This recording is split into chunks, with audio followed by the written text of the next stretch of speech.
Hi friends, welcome back to my channel. I'm Aso, this is Aso Tarot, and in today's reading, we're gonna do something fun, light, maybe, well, you know, maybe fun, maybe light, that's the intention, but we'll just see what happens, where we are looking today at how do they see you. So who they is literally anyone you want to ask about. A crush, your mom, your partner, dude down the street, your coworker, literally anyone. You could be asking about anyone. And we're going to look at how they see you. And then I'm going to ask questions with a tarot deck of my choice based on that reading to just give you some insight for yourself.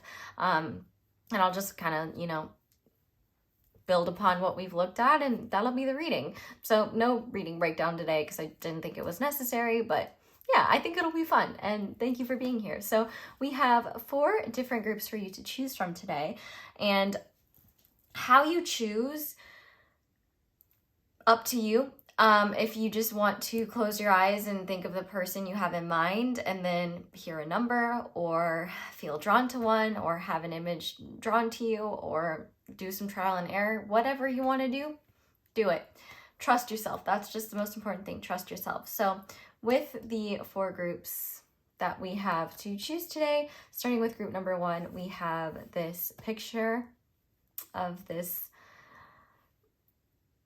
queen, honestly, giving very Bride of Frankenstein vibes for group 1. And then we have this card for group number 2. These big old blue eyes and some even bigger frames. Kudos to this person or elf, because my face could not rock frames like that. And I don't say that as like, oh, feel bad for me. Like, I just say that as like, I know what works and what doesn't. And when it comes to glasses, a lot of them don't. I'm very particular. And then for group number 3, we have this card with the cutest little antlers and freckles everywhere.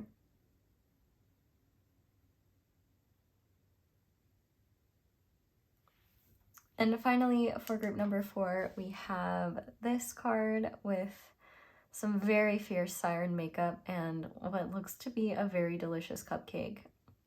I don't know about y'all though, I don't really like icing very much. I like the cake part of the cupcake, but the icing usually is disappointing, so I don't eat it. So go ahead and pause the video if you need to decide which pile you feel most drawn to. It is absolutely okay to be drawn to more than one, but from here, we are going to just do a little make a wish. So intro squad, we're just wishing on the sun candle again, because we're reducing and reusing, right? Okay. So if you want to close your eyes and set an intention of things that you want to think about, feel free and go for it. I'm going to do the same.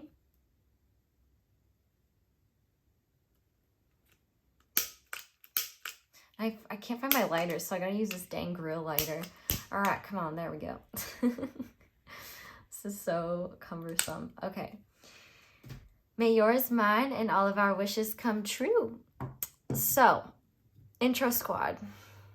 First of all, thank you for everyone who told me about what brings sun energy in your life in the last reading. That made me really happy. Also, thank you for all the love on the last reading. I didn't realize it would be so well loved, but I am feeling so loved and so grateful for you guys being here. Okay, I want to know who is a source of inspiration for you. And this could be anyone in your life. This could be, you know, someone that you don't know. And now I'm trying to think like who, I mean, I know I'm inspired by a lot of people, but now that I'm here like on the spot, it's kind of hard for me to think about like, and which is sad because there's like a million people that I'm inspired by. I'm inspired by you guys all the time. Well, I guess that's it. You guys inspire me all the time. Like when you guys tell me your stories and just share with me and are so kind, like you restore my faith in humanity. And honestly, it's sad that I even lose it. But I mean, I guess to be fair, you know, just there's a lot of reasons why we might feel that way, but like, you guys are so kind and wonderful, and the way that you just show up here so kindly and share your stories, like, you guys are so brave and courageous, and you give me the inspiration to like face my own, you know, shortcomings, demons, fears, right? And do things anyway. And man, like, you guys do incredible things and you inspire me all the time. So thank you. You guys are my inspiration. But I know that might sound like a pageant entry cop out or something. So I'm trying to think of like something else that really inspires me. And I'm upset because like I have a million things that inspire me. But why can't I think of any right now? I am inspired by so many things, and I clearly can't remember one right now. Okay, you know what? Okay, this is probably the last person I should, well, no. I mean, I think everybody can get praise, but I think I'm inspired by James Cameron. Like, point blank, that man used his special hobby and made like an incredibly successful movie that was really just an excuse for him to enjoy his special hobby. And then he got tons of renown and money. I mean, he was already super successful. It's not like, but I mean, just like, the movie was more so an excuse for him to just go deep sea diving. And then also, he used a lot of that money to then go to the bottom of the Marianas Trench, which is like wild to me. So I would say he is a very inspirational person. Like, I inspire to do wild things like that just because I'm interested in them, and then create cool things that are beloved as a result. Like, it's just so cool, and like so fascinating how it's not like he set out to make a movie and then went deep sea diving, but he was like, I just want to go deep sea diving, so I guess let's make a movie. Like, that, I don't know, that's just so cool and interesting to me. And his actions inspire me to delve deeper into my own special interests, go Marianas Trench deep into my special interests, and see what happens as a result. So I guess that's one. But I mean, I wouldn't say I like wake up and I'm like, I'm moving forward because of James Cameron. Like, obviously not. I'm very inspired by Trey Parker and Matt Stone, the guys who created South Park. I love that show, and I love the way that they use their own voice. Well, literally they use their own voices for most of the characters, but I love how they are so unapologetically loyal to what they think and not to public opinion. I love how they've been able, it's inspiring that they've been able to make a show that has aged, that, well, I think a lot of it has aged well, but also has been able to like still exist in the modern time. And then on top of that, it's not an enjoyable process for them. Like, they make tons of money doing it, but like they talk about how brutal it is, and I really respect the fact that like they do that anyway. I mean, obviously there's huge incentive to do so, but like I think that they could easily just sit there and be like, oh yeah, it's a dream come true, but they're like honest, like it's brutal hard work, and it's like very intense, and I'm sure there are some parts that are more enjoyable than others, but like I just think it's very admirable, like, to be that unapologetically loyal to your own vision, and then also just like honest, and, you know, sort of they march to the beats of their own drums and have created something really, really successful, and hilarious, and that I have enjoyed. So I'm grateful for that. And yeah, kind of wish I had said like a woman or something, but like I don't know. There are women that inspire me. My mom inspires me every single day. She's literally my queen, my goddess, my icon. She is, if I can be half the woman she is, one day I will be so happy. Okay, so those are some of my answers, but I'm not like, okay, obviously the mom one, but the mom one's like a cliche, but like she does inspire me, and I do love her, and she's like my favorite person. but I'm not satisfied with any of those answers, because those are ones, but I feel like there's one where I'd be like, yeah, like that's a huge inspiration, and I can't think of it right now. If I do, maybe I'll come back later. If not, there are just some of them, but like there are tons of people that inspire me, including you. So thank you for being here and sharing with me who inspires you. And I'm sure that some of you will share ones that I agree with and share. And so I will sound off on those and be like, yeah, that's you said one of the ones I couldn't think of. So yeah, okay. Oh, Bob Ballard. He's the dude that found the Titanic, and like he has really interesting lectures about just like ocean exploration and technology down there. That's just really fascinating. Yeah, as you can tell, one of my special interests is the ocean. But anyway, that being said, I am going to go ahead and stop this here because I could go on forever. We're going to go ahead and get into your reading now. Thank you guys so much for being here. I love you guys so much, and I'll see you in your reading. Hi there, Pile 1. Welcome to your reading, and thank you so much for being here. If you guys chose this first card, this is going to be your reading on how the person you're asking about or thinking about sees you, what their opinion of you is, all that jazz. So we're going to start by looking at the back of this card, which says, I am beautiful no matter what they say. Words can't bring me down. Is that Christina Aguilera? I don't know. The bride pixie is here to remind you to embrace the beauty of you, every piece. In doing this, you will find deep acceptance and independence. She whispers to you, your scars are beautiful. Affirmation, no one can give me worth or take it from me. I am beautiful and strong. So I don't know if I'll leave this forwards or backwards, but I do just want to start by saying this person definitely sees your strength and also recognizes that you don't give yourself enough credit for all that you do. I also think that they have just a deep admiration for the beauty of your spirit, not just your physical beauty, which I feel like no matter who this is, like this may not be like a romantic attraction thing unless this is that sort of situation. It could be in that way, but I feel like no matter who this is, they recognize objectively like you're a very beautiful person. And it makes me think of this description in this classic Roald Dahl book, The Twits, where he talks about how when you think beautiful thoughts, when you are a kind person, like you are a beautiful person because it shines on you. It doesn't matter what you look like. And when you are a negative person, when you're a mean person, that ends up showing itself. And that's how you become an ugly person. It's a, rough description of it. But I definitely think that you have the type of inner and outer beauty where they just commingle very well together. And if you do like any makeup looks like this, if you wear makeup, I definitely think they love when you do that, especially because I feel like for some of you that might be a more rare thing. They might just feel like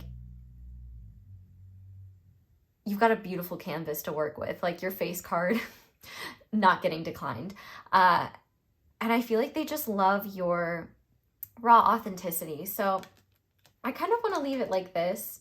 And we'll get into the rest of your cards. I'm going to sound uncomfortably close to you while I do this, so bear with me. But to start, we have physical health, vitality, strength, body image, balance. We have the Page of Pentacles. We have visionary, capacity to envision what is not yet conceivable to others. Well, we have the Three of Cups that wanted to come out here. And we have Gemini. Stream Gemini by Kino Carey. You might also hear your girl in there. We also have Resistance. We have the Cheese Fries. We have Cosmic Consciousness, Krishna coming through.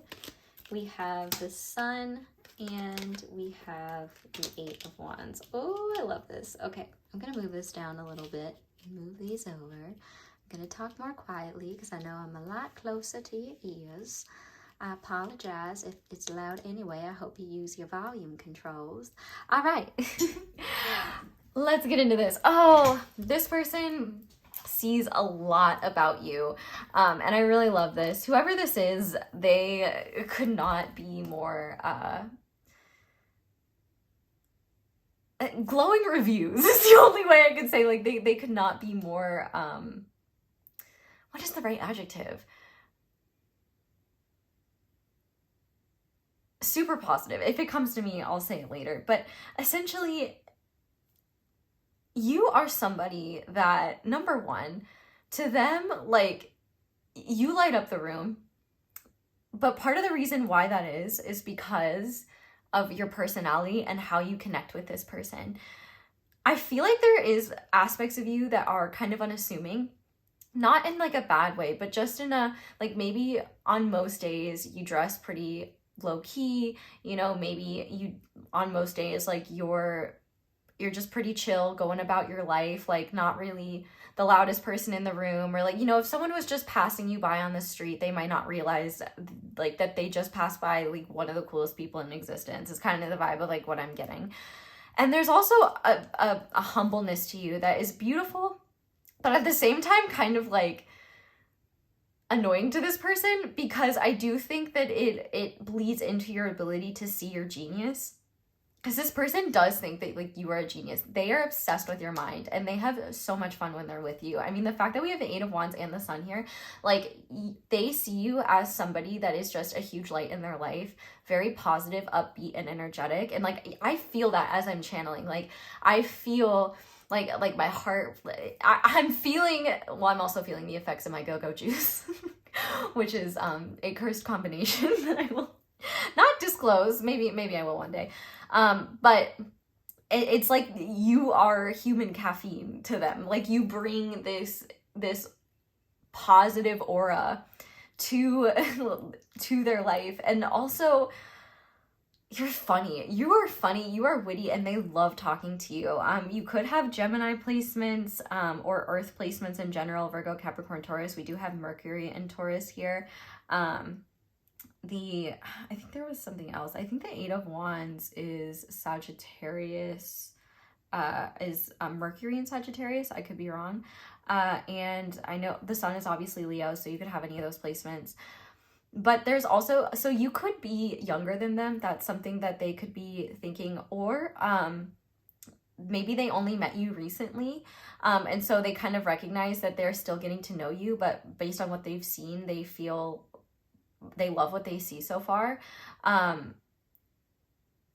You also could just be like, no matter how old you are, like, you could be younger than you appear. Like, you definitely have a very childlike energy to you that's not immature, but just authentic and pure. It's something that's just unabashedly, it makes me think of like Betsy Johnson. If you're part of Intro Squad, there's an inspiration right there. Betsy Johnson, I'm totally inspired by her. You know, she is somebody who I feel like really encapsulates what I'm talking about. Like, this childlike spirit, this creative spirit, and it's all about marching to the beat of her own drum, no matter whether people get it or they don't. And I feel like you are that way.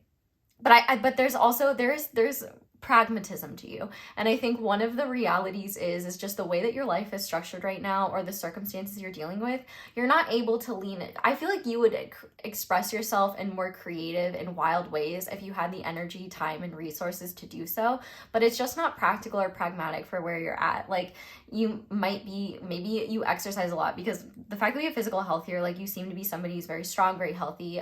If this is a romantic interest, like, they're definitely attracted to your body, or, you know, if this is someone that you're with, like, they love your body.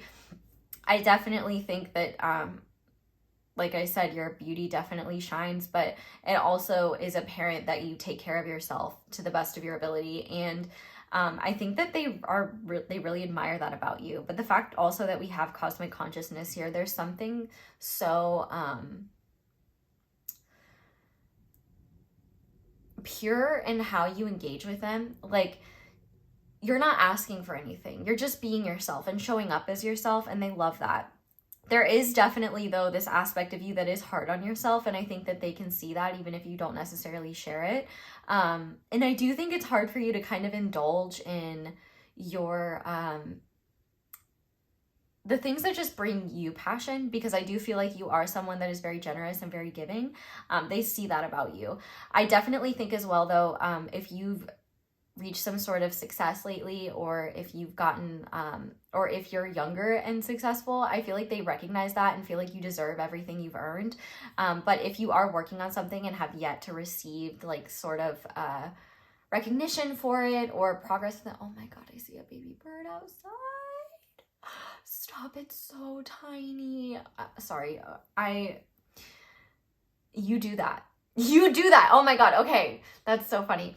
One of the things that they also love about you is Gemini energy coming out. You don't even have to have Gemini placements to have this energy. You do get easily distracted. And that's kind of one thing that they love though, is because you guys can talk about anything. Like you can be talking about like squirrels and then be talking about like this weird neighbor you had 12 years ago. It's fun. You keep things interesting. And the reason I said squirrel is making me think of the dog character from Up, where, you know, he's talking and then he like gets distracted by a squirrel. They love that. And I feel like for some of you, this person is the same way. So they just like really appreciate that. But also, if they're not that way, I think they just find it enjoyable and cute and funny.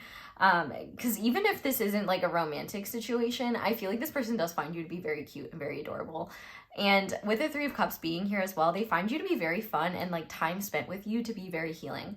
Even if it's not very long, like there's just something joyful and merry. Like the word would really be merry. Like it makes me feel like you make them feel like they're in Hobbiton with you. Like you guys are little hobbits, and you know, sharing food and drink together and smoking pipe weed. Like it's just very cozy, homey, but exciting and fun. And I also think that you have this like very serious aspect to you that they also see, where it's like you're not flighty, you're not fickle. Maybe sometimes plans can be hard to lock down, or sometimes maybe your consistency with getting back to people wavers, but that's only because your primary focus is always the people closest to you, yourself and your goals. And that is something that they really, really respect about you. Like you are somebody who is a bit of a hustler, but you probably wouldn't admit that to yourself because I guarantee you probably just thought, yeah, but I'm not doing enough. And it's like, there's that, you being too hard on yourself. And so you don't even realize that you already are. It's just you have a delusional idea of what human achievement looks like and what human performance looks like. And so maybe you should relax a little bit with that. And it's not a bad thing to like always be striving for more and doing, like it can be, if it, you know, like stops you from being human or, you know, is never enough. But I feel like they just find you to be very smart, and you have like a very powerful gift. Like if you do anything creative, like for example with art, they find your vision, like your unique form of expression, to be interesting. If you're a writer, they love the way with words that you have. And maybe you don't objectively create anything, but even then you still create. Well, first of all, you create an excellent vibe, but also you create images and ideas that this person could have never conceived of. Like they find you to be someone who creatively and like they would want to creatively collaborate with, if they have not, if you haven't already. But if anything, they just see you to be like, they see you as so 3008 and everyone else is 2000, and like I'm just gonna be honest there. And I think that they just see you as a one of a kind, but also a treasure, someone very special, and someone that they feel very grateful to have as a part of their life. I also think too that they, if this is somebody that's known you since childhood, you are still the same person. Like obviously there's more of you, like you're more refined, like you've had more life experience, you've changed in some ways, but the core of who you are, like that is still very much the same. Like you are consistent in that. And I also feel like you are somebody who really doesn't give up. And I feel like people underestimate you, and I feel like that actually works in your favor.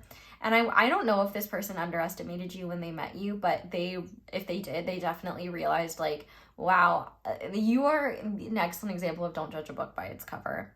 Not because the cover is bad, but you might think that, you know, there's not much to the story if, you know, that it's on one of those days where you're like, I'm not worried about my appearance, I'm trying to get shit done. And, you know, humans being humans, just not realizing like, wow, there's so much to you. I definitely think that they see you as someone promising and trustworthy, somebody who really is energetic and passionate, and they really love that about you. Like, your energy is infectious in the best ways, and there's something very divine about being around you, where the only thing I can equate it to is like when you're having an experience of just sanctuary and healing, but it's joyful and fun, like the way that you know, kids are at Disney World, or you know, like where there's somewhere that they're very excited, like it's just like, wow, everything is magic. That's kind of how it feels when they're around you. Like, you make them see things they wouldn't see otherwise. You bounce off of their ideas and bounce off of them very well. Like, they find you to be very easy to talk to, and I think they just really appreciate how unique you are, and how like there's many aspects to you. Like, you're not someone that leans into one aesthetic. Like, you could be Bride of Frankenstein one day, and then, you know, cottagecore flower goddess the next, and then Adam Sandler the next. You know what I mean? And you wear it all so well. And I think that they love just how it doesn't need explanation. Like, you're just doing your thing. Like, you're not doing it for approval. You're just doing your thing. And I think that they love that. And I think that especially in an age where people are so image conscious, and people have brands, and like, you know, like care a lot about aesthetics, like, you're just doing your thing and what feels good. And I think that really translates to them feeling good about being around you, and just feeling good about knowing you. I definitely think that they're grateful to know you. And for some of you, this person may feel like your twin. Like, they might feel like, you know, you just get them, or like you guys just get along very well, or like you've got like clown to clown telepathic communication going on. I just feel like the vibes are fun, and they feel very grateful to know you. And yeah, couldn't like, their only thing is like, I wish they didn't, I wish they would see their excellence more. Like, and that's fair. I also wish that for you. But beautiful, beautiful, beautiful, beautiful. So I'm just going to go ahead and pull some cards and just like ask some random questions.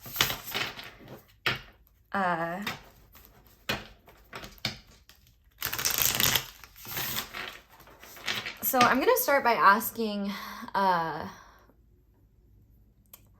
why did this reading come to you? Like, why did Spirit want you to know how this person sees you? So Spirit, why did you want pile 1 to see this reading? Yeah, they really want you to recognize like all of your beautiful qualities. Like, I feel like you are somebody that doesn't get a lot of recognition or praise for all that they do. And I feel like one thing that you don't get praised for is just the sheer high quality of your character and personality, which I can say is very high. Like, this is some, you know, top shelf type of energy.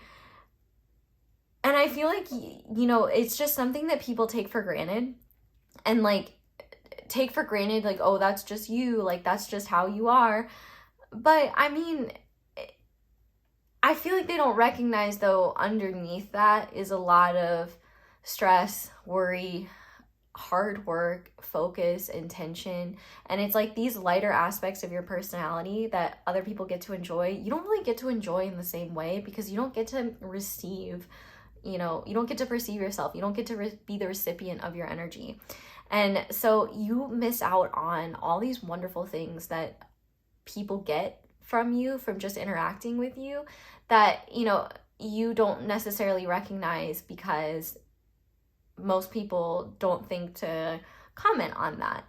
But also, I feel like this reading also came to you because the person that you're asking about, you might be curious to know if they feel a strong connection to you too. And I would say yes. Like, they definitely feel a very powerful like bond with you, or this feeling of like, I feel like I've known you before. Like, I feel like they just feel very strongly for you, whether that is admiration, whether that is crush, whether that is love, whether that is platonic or romantic love or familial love, whatever it is, they really love being around you. And they And I feel like Spirit wants you to also recognize as well that you've got this ferocity to you that's not a bad thing, but is a powerful thing. Like,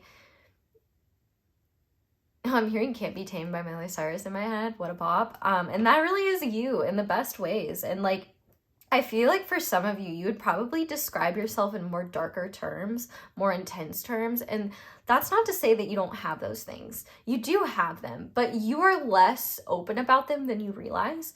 And the thing is too, is I think you spend time with a lot of people as well that also are carrying like intensity and their darkness. And so when they're around you and you're around them, I feel like all you guys really want to do is just hang out and vibe. But there's also this like knowingness of being seen on that level where it's like you guys don't really have to necessarily talk about it. But if you do, I feel like that would be open and welcome. But more than anything, I feel like there's just, this is part of, I guess, think of it this way. The hardest part about being a lighthouse is that when you look out, all you see is darkness. And I'm not saying that all you see is darkness, because you certainly don't.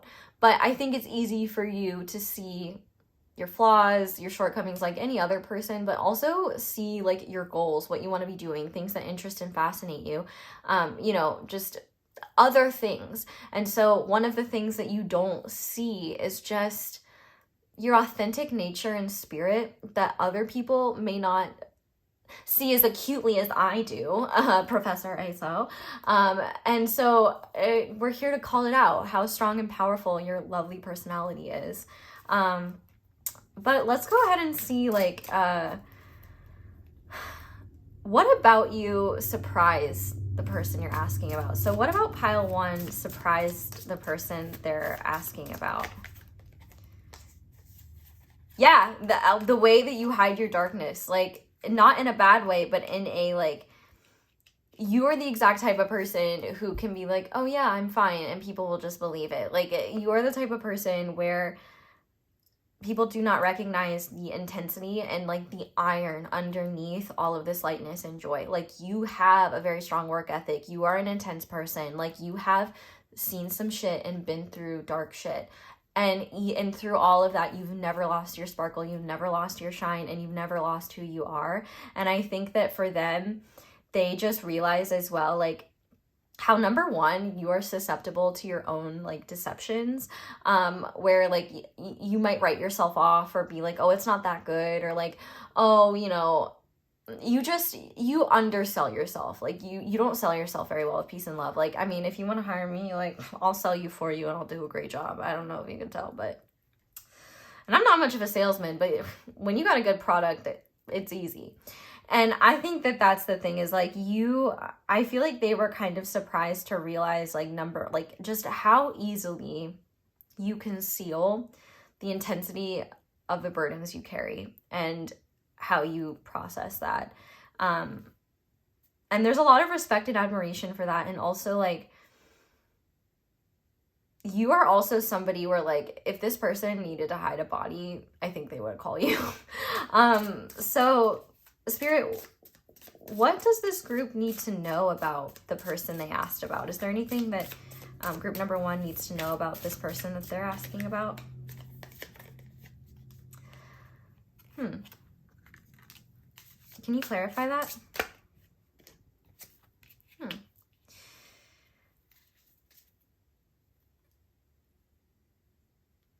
I feel like this person may be in a similar circumstance as you, where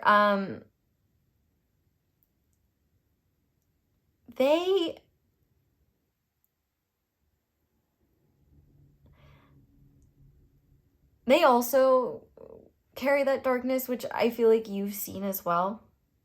But I think one thing that you need to know is that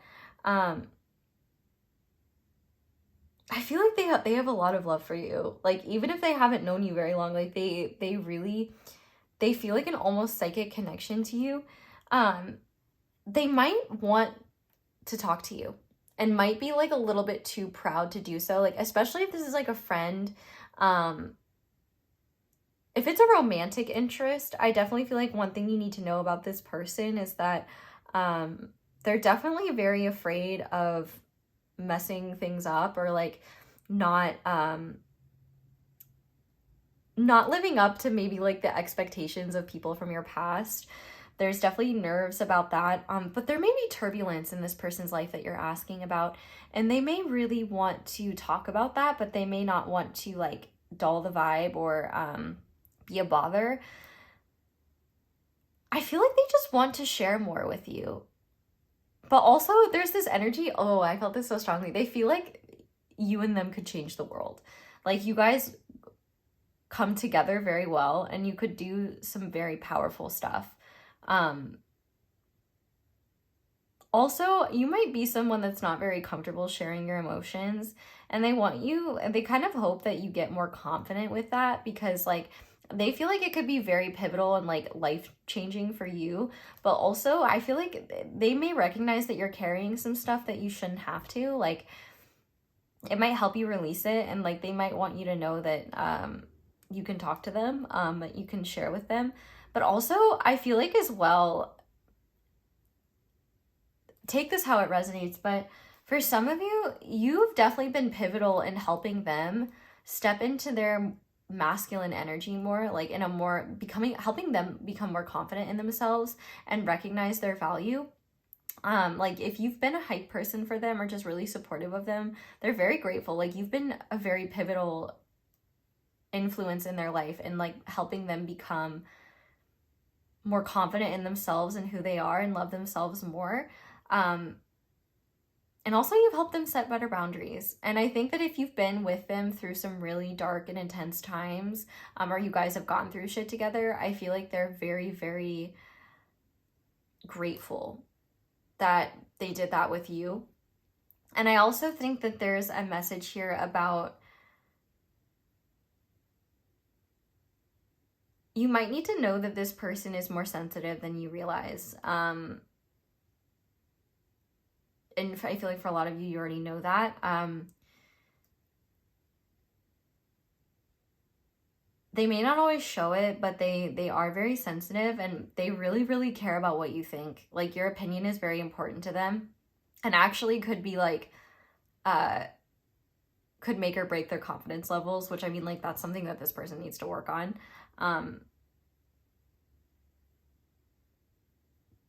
But yeah, if you guys get an interpretation for that, feel free to let me know. But of course, I just kind of wondered if there's anything Spirit wanted to leave off with. You are definitely, the fact that we go from the Devil to the Tower to the Star, like you are definitely a very healing influence in their life, and they're really grateful for that. They feel like you shine and you help them shine, and I definitely think that part of the reason why this person is in your life and you're in theirs is to hype each other up, to feel good, and to have just like a healing, positive sort of connection with someone that allows you both to not only be yourselves in very authentic ways, but also just shine unapologetically and be hyped up for who you both are. Love that. So pile one, that's where I'm going to leave this reading. Thank you guys so much for watching, and thank you so much for letting my ads play in the background. That's the simplest and easiest way to support me. Thank you for putting up with that and supporting my channel. If you'd like to support me in other ways, liking the video, commenting down below. Who are you asking about? Does it resonate? Super helpful. You can check out my merch, you can check out my social media, you can comment and subscribe. That's really helpful as well. Would love to hit 400,000 subscribers. That would be super cool.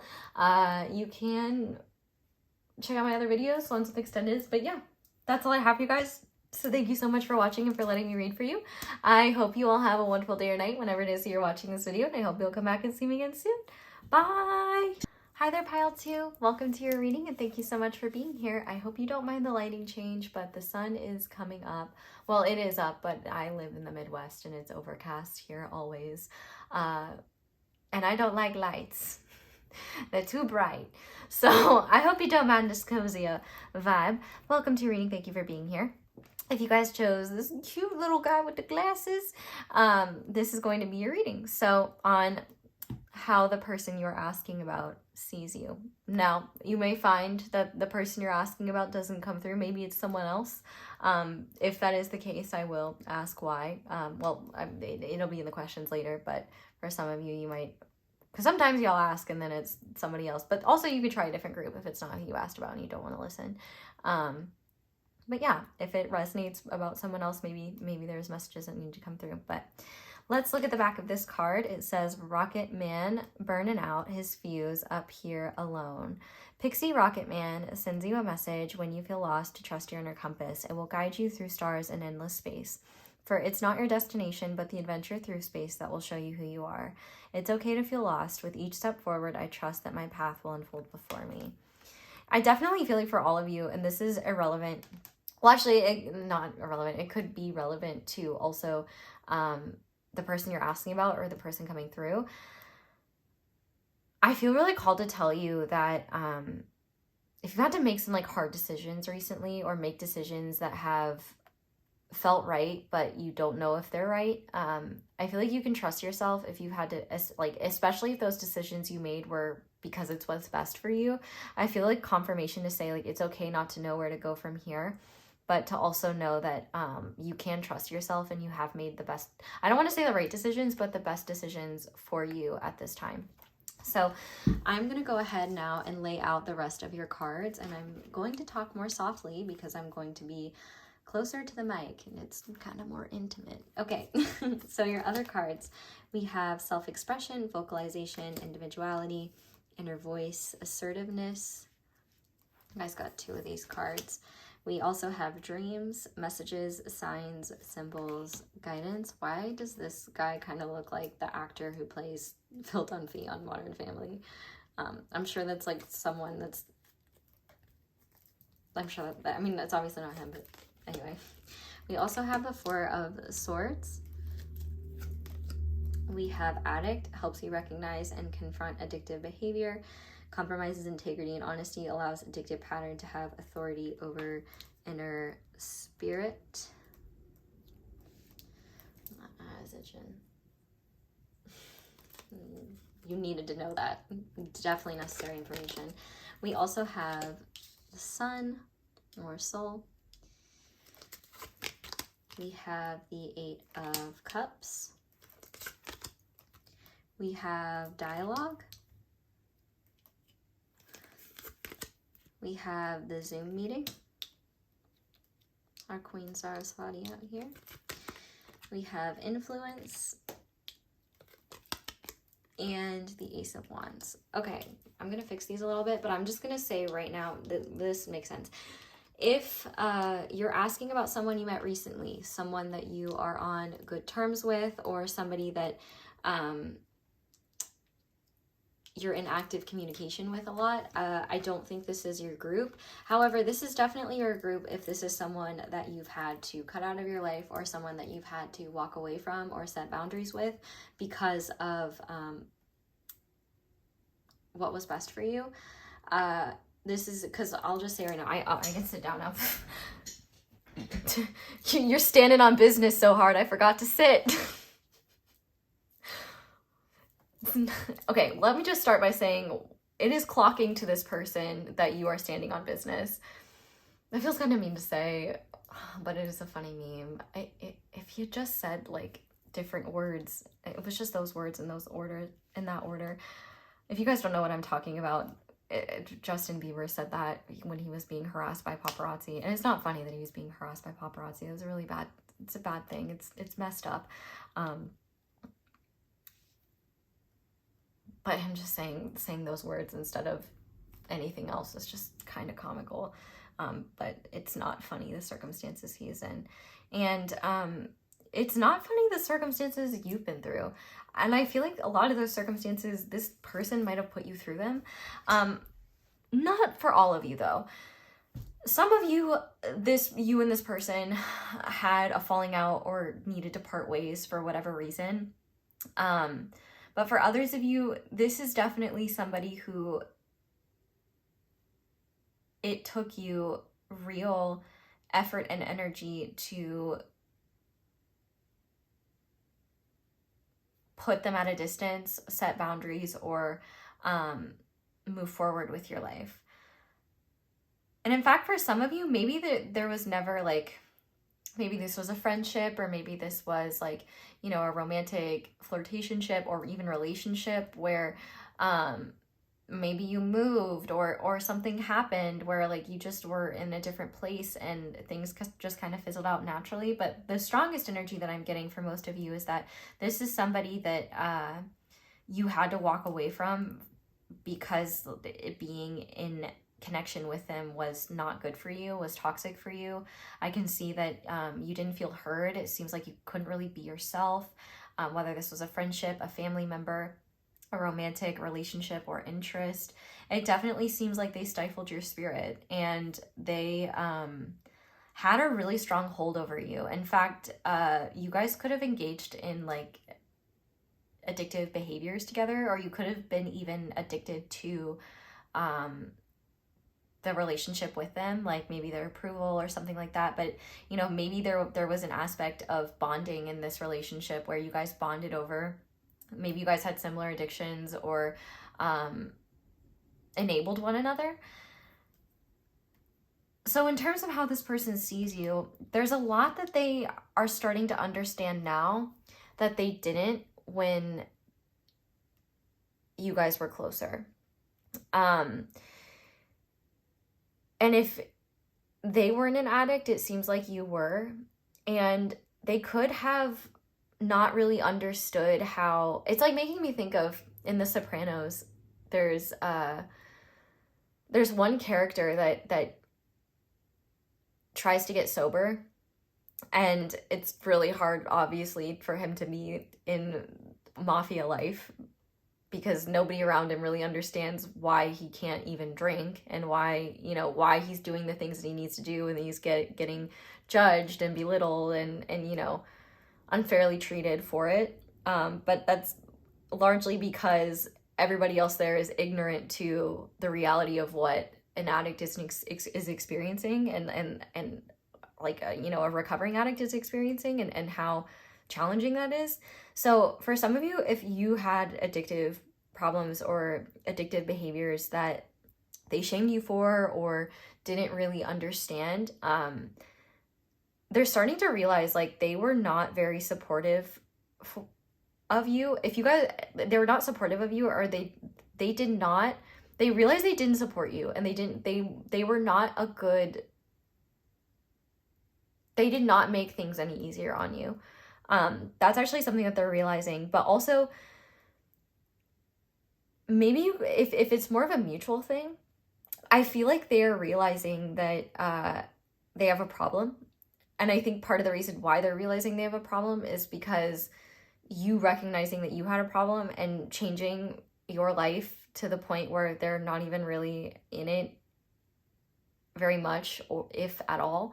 That is something that they see.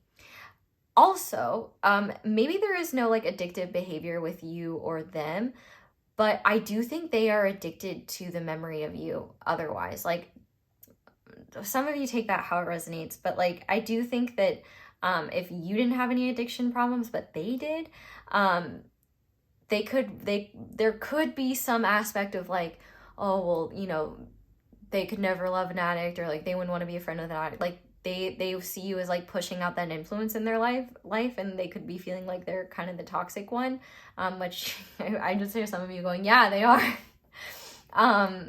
But also I do feel like for some of you, there's they could be recognizing that they may be addicted to acknowledgement, recognition, attention, validation from you, or even just anything that reminds me of you. It like makes me think of, you know, how Bella in Twilight, you know, was doing all that crazy reckless stuff in order to see Edward as like a hallucination or something. You know what I mean? Like kind of like that.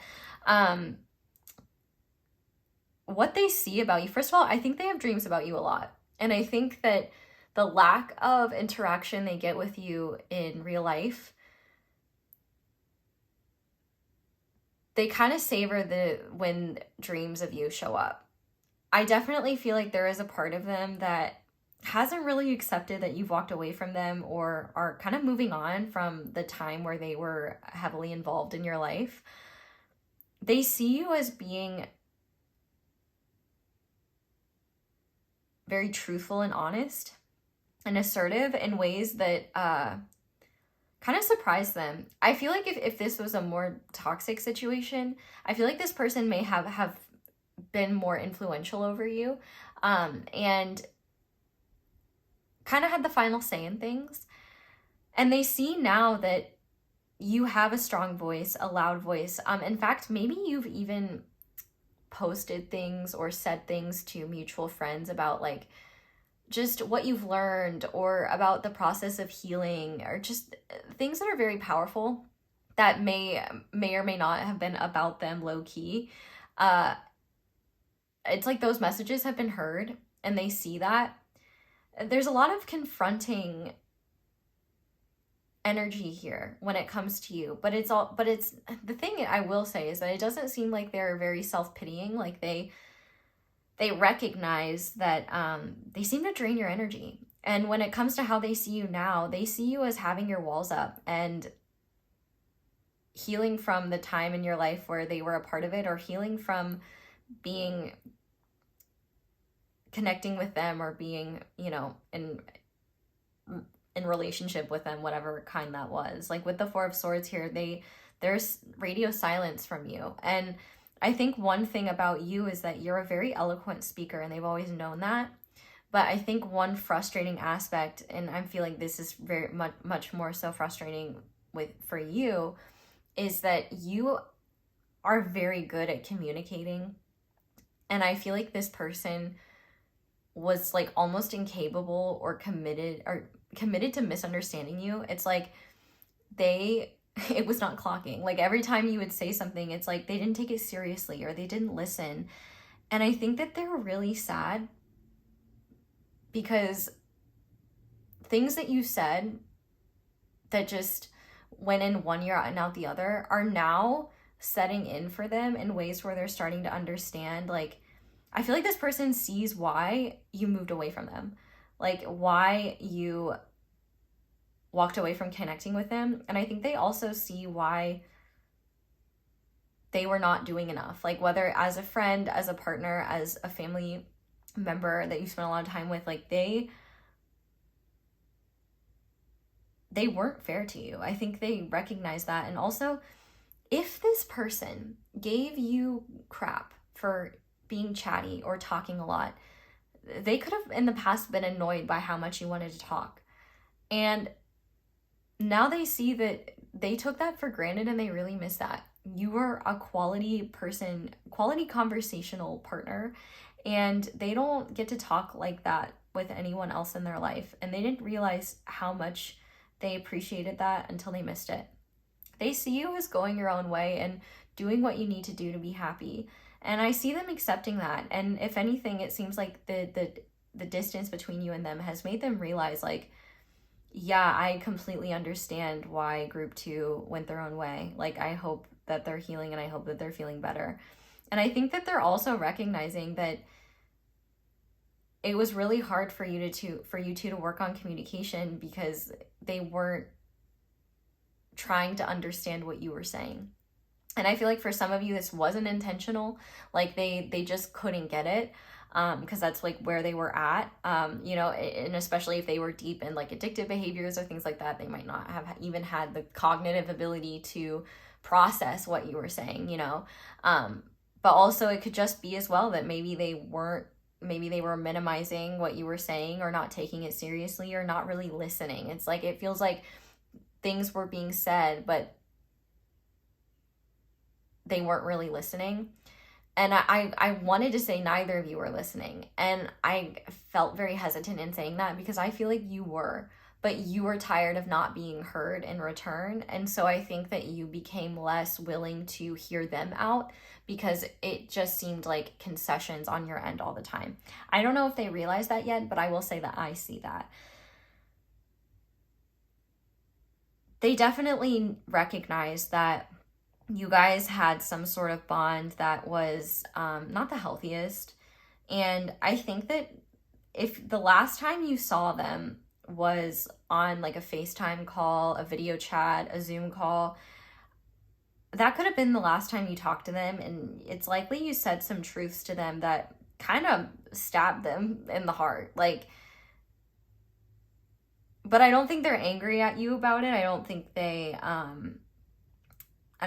mad at you, but I feel like you hit them with truths that were like, whoa.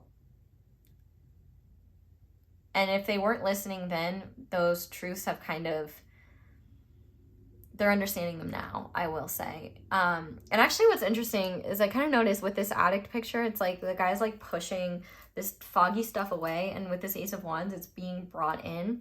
And I feel like they see you getting your vitality back from a distance. And if they're not able to see you, then they hear about it. And they, or at the very least, they like hope that you're getting your energy back. But also there is some, not for all of you, it depends on the type of relationship, but for those of you that had a more romantic / physical connection with them, they still have a lot of lust towards you, a lot of like physical desire there. But I feel like they definitely see that it makes sense why you walked away. And I feel like they see you finding your own way, and they're not in denial about it. They accept it. I do feel like, if anything, the one thing that they wish that they had was the opportunity to talk to you.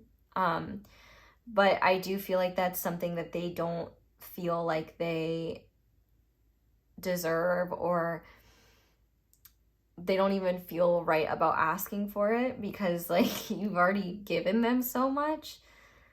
But I do feel like they see you in their dreams a lot. And I feel like actually your higher self might actually be showing up in their dreams to help them heal. It seems like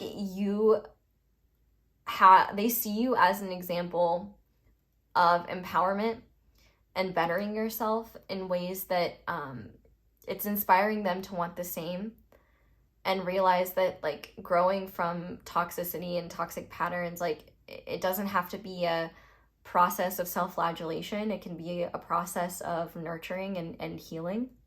I do feel like they miss you, but they see you as doing what's best for you. And I feel like if they didn't before, they do understand why they played a role in not being what's best for you. And they respect the fact that you are guarded, that you literally have armor up, and like you are protecting yourself from them. I mean, they might literally be blocked. They might have to use like a fake alt account to even just see what you're up to. I definitely feel like they see you as moving forward and moving on without them, and they understand that. I also think that they see you as being a lot more eloquent than they realized. And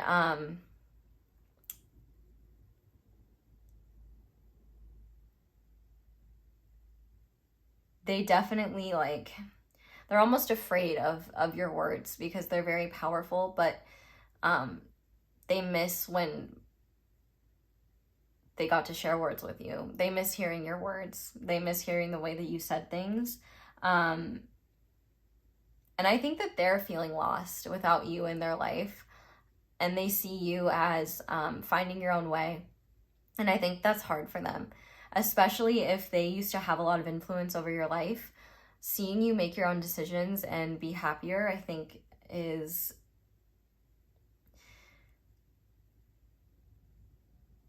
it's not something that they... like the interesting thing about this person I'm channeling is like they don't have a lot of like anger or denial about the fact that it seems like you're doing better on your own. I feel like there's just like, oh, Pile 2 is capable of doing their own thing. I didn't realize that. Like, it's just kind of like it's more of an eye-opening thing. Like, they're not mad, they're not angry about it, they're not in denial. It's just like, but I do feel like they miss having that influence over you. But I feel like there's if there's anything, I would say there's probably some guilt that they didn't recognize your own self-sufficiency and how their influence may have dimmed your light. I think that there's a little bit of regret around that. But I also think there is hesitance to acknowledge these things, because I also think, like, I don't know if it's shame or if it's just like this person consciously, because like I will say, like, this person, no matter where they're at in life, they are consciously choosing to be that way, and they do know and are aware that they could be different. I don't know where they're at with that journey. I think for some of you, they do desire to change and grow, but they feel like even within that change and growth shouldn't be in order to reconnect with you. It should be for them. Like, I feel like for all of you, there's kind of this expectation, like they don't expect you to come back around or be in their life in any way. And they might even have a hard time with it, even despite the fact that they miss you. But I definitely think that there is a real desire. Like, they want you to be happy. And they feel terrible that they were part of the reason why you weren't.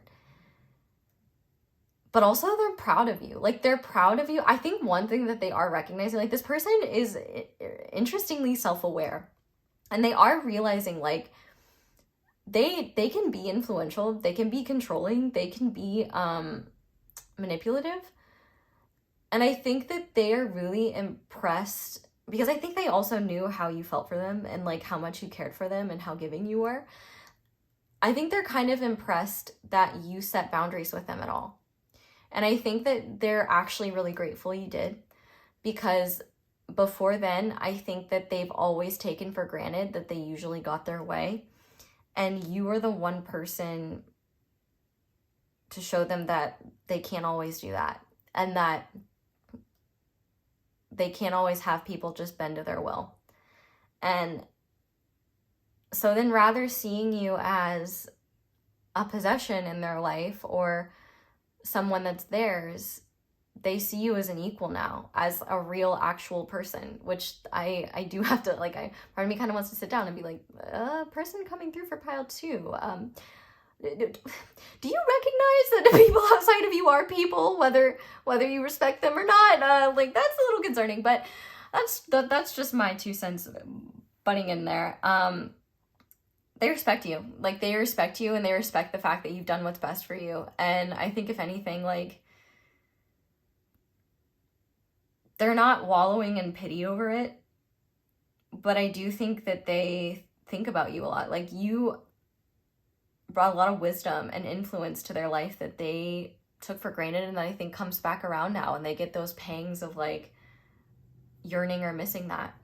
But one thing I will say is that they do recognize that they did not do enough to satisfy you emotionally, or connect with you emotionally, or listen to your emotions. Like, there's definitely an aspect here where they invalidated your emotions, or they were emotionally unavailable in ways that extended to them not being able to hold space for yours, or even validate or care about meeting your emotional needs. So I think that they're recognizing that, like, and let me be clear too, I guess maybe that's why I'm not feeling tons of emotional intensity around this situation, is I do feel like they're very detached from their emotions. Maybe for some of you, this person doesn't really have much of an emotional experience. So they're thinking about things cognitively, but they're maybe not feeling, like, I think the way that they feel things is a bit different. Like, I don't know this person's ability to feel love. And I don't mean that, like, I feel like they do feel love in their own way, but they have a very strong detachment from their emotions in general. And they kind of live their life in a very, like, reflective way, which actually, you know, I guess I will say, like, that is something that's helping them become self-aware, because they are recognizing, like, they're able to take in these truths without it, like, destabilizing their entire reality. Instead, it's like, oh, I need to shift, I need to change. But also, I think that one thing that they recognize is that they are incapable of meeting your emotional needs. And I feel like they didn't believe those needs existed. And now they are seeing that they did, because it's evident and clear that you are happier. And one of the kind of sad things is I don't really think that this person knows what happiness truly feels like. I think that they felt it in fleeting ways. I feel like they felt satisfaction, they felt contentment. But for some reason, when they were growing up, like, joy was something they were not allowed to have. Like, it was almost dangerous. And one thing that I'm feeling is, like, they their idea of happiness is more so like everything is under my control, and I feel content with that. My mind can relax a bit. It's very interesting. And I hope you're not taking that as like they didn't care about you, because they did care about you, and they do still care about you. Like they want you to be happy. But I think that they're recognizing aspects of themselves that they may be convinced aren't there, or like, for example, I don't know, like I know that there are some people that are born or develop, you know, a pathology where they don't feel emotions or feel very little emotion, or, you know, the emotion that they feel is, you know, unique. And so I don't know if this is something that's like they will just have to live with it, or if it is something that is just a product of emotional unavailability that over time they could heal. I think it really depends on what they believe about themselves, and also like what is biologically possible. Because I always wonder if things like if pathologies like that, like especially if you're born with it, like if it is like a brain thing, like what if the amygdala works in a different way, or, you know, something like that. But I don't know.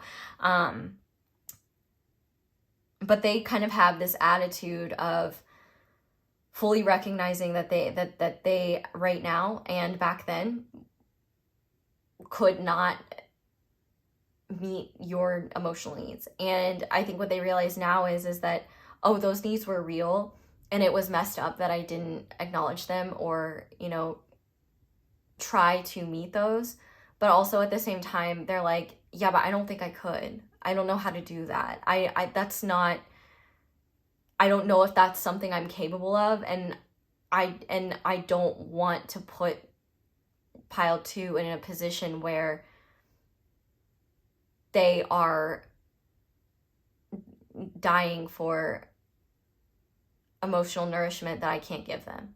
There's like that's what it feels like. So, wow, this is really interesting. So I am going to go ahead now and start shuffling, and we're just going to ask a couple questions. Like, I will say, like, this person, I respect their ability to be honest with themselves. And you know what, and one thing that I will say as well is, like, there is like they were emotionally attached to you for sure. And I think in a lot of ways they still are, but the way that their emotional attachment works is much more like the way a child needs their security blanket. And it's less like, I guess it is like more objectified. And there is, I will say, like, that is kind of there. And you doing everything that you've done to heal and move forward has really awakened them to your own personhood, which, you know, is sad that they couldn't see it when they had the blessing of your presence. But this is definitely the type of person who learns through loss. Sad to say. But I will say, you know, at the very least, like, I do wonder if this person is entirely incapable of meeting your emotional needs. And if that is the case, like, I feel like no matter how much they do grow and change, I feel like there's kind of this recognition, or like you should at least rest easy with the fact that, like, it's not you, it's not your fault, but like there is an incompatibility here that would make it very challenging to be in close connection with them for long periods of time, or to have some sort of like structured, committed thing with them. Okay, so Spirit, what does group number 2 need to know about this person? What do they need to know about this person coming through? Yeah, I definitely feel like they are, I feel like this person believes that they are better alone. But also I think that they get a lot of comfort from connecting with you in the intuitive and dream realms. I don't know how much this person believes in like spirituality and stuff, but I do think that they like meditation. I think that they like meditation, or just getting lost in their own thoughts and being alone. And they do think about you a lot, and they do like being alone. And I think that they analyze a lot of the past, a lot of past experiences you've had together. But also I feel like you need to know that this person is okay, and that you don't need to worry about them or worry that you going your own way is something that is detrimental to them, or you're doing something wrong. Like, first of all, you're not a martyr, and you never should be. You've actually helped this person. Like, they need to be alone, and they are being alone. And I think that they're finding comfort and solace in being alone, because there is some aspect of this person where connection can be stressful to them, because I think that there are aspects, like unspoken aspects of human connection that aren't intuitive to them. And there are certain human needs, which we've seen clearly, that they don't always understand or see. And that can make it harder to just connect in general. I feel like they're really doing their own thing. And I don't think you have to worry about them reaching out to you or bothering you. If anything, I think like they kind of want to do the same thing and grow the way you have. Oh my God, I just realized too, it looks like this cat is wearing a security blanket. Creepy synchronicity. But I will say one thing you do need to know is that the actions you've taken have helped them see and grow in ways that they didn't, ways they couldn't have if you stuck around and kept things the way that they were. I want to ask why this reading came to you, because I kind of felt like for some of you, this may not be the person that you were asking about, but you're like, oh, I do actually want to hear this. And for others, this was. So why did this reading come to you? Yeah, because I feel like you didn't really get closure in this situation. And I feel like you need to know that you were not wrong. You were not over dramatic or too sensitive or asking too much when you were sharing yourself, when you were asking for things from this person and they couldn't give them. And I also feel like your ability to know how they are, like, I feel like you've really questioned yourself and wondered, like, maybe I am too much, like, maybe I am too sensitive. And it's like, no, you're not. Like, I think you were incredibly reasonable and made a lot of concessions that, you know, were honestly probably forms of self-betrayal at the time. And I feel like for you, you're unable to see what's going on with this person. And so I feel like for you, it's hard to kind of have closure about the situation. Like, I feel like in a lot of ways you worry about them. You wonder, like, if you did something wrong. I feel like you think about reaching out to them sometimes. Some of you don't, and don't worry about that. But like for some of you, I feel like you wonder about it just because you feel like, what if I made things worse? Like, what if I betrayed them? What if I hurt them? Especially if this person is like, I'm afraid of people leaving me. Like, please don't leave me. Some of that, I will say, it was real, but also some of it was manipulation. They're doing just fine on their own. You know, maybe in the time they really believed what they were saying, but I feel like for some of you, they could have seasoned it dramatically to kind of, because this person knows that if they talk to you in a way that plays on your emotions, you will be open and receptive to them. Because that is the type of beautiful human being that you are. And this reading came to you to let you know that it was not a form of self-betrayal to move forward. It actually was a form of self-love and self-acceptance to move forward. You didn't do anything wrong. And in fact, I feel like there's almost this encouragement from the universe to really trust your own inner guidance. Like this freaking card said, your inner compass was right. And I think that this experience is a powerful opportunity to recognize how the mind rationalizes things that the heart knows isn't fair. And I definitely think following your heart is something the universe is really applauding you for and doing what's best for you. And I feel like if anything, this reading came to you to let you know, like, you didn't do anything wrong. You weren't too much. You were just in a deceptive situation. And I think one of the realities is that there were deceptions for both of you, where this person was deceived themselves into not believing what you were sharing with them, and you deceived yourself into believing that your lack of needs being met, the lack of reciprocity wasn't a big deal. So I want to see, Spirit, what does pile 2 need to know about their path moving forward in general? I feel like they want to acknowledge that there is heaviness. Like, this isn't a path that, I do feel like the path is less clear to you than you know. But also, you don't need to put a ton of pressure on yourself to figure it out. I still feel like there are burdens in your life that you don't need to be carrying. And I think that there is kind of a call for you to look at the ways in which you say yes when you really want to say no. And to look at why you continue to burden yourself for people who take for granted what you do for them. But not only that, even though people might be really appreciative of what you do for them, I feel like you really need to ask yourself, why are you doing it though? Is it because, if the reason is because you feel bad saying no, even though you don't want to, that is a sign that you should just be saying no and learning to live with the emotional discomfort of that. You've lived with the emotional discomfort of moving forward. You can live, and actually there won't be as much discomfort as you realize, because you'll realize it feels so freaking good to have more time to yourself. And I feel like you really do need that time to yourself, just to sit and process and just be with yourself. But also I feel like at the same time, you're not one to ask for help.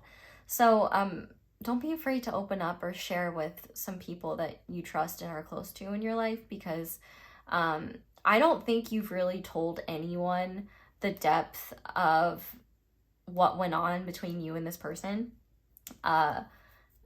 when you had them around in your life. And I really feel like there could be a lot of unburdening if someone was just there to listen to what it was like for you and just validate like your experience. I think that can be powerful.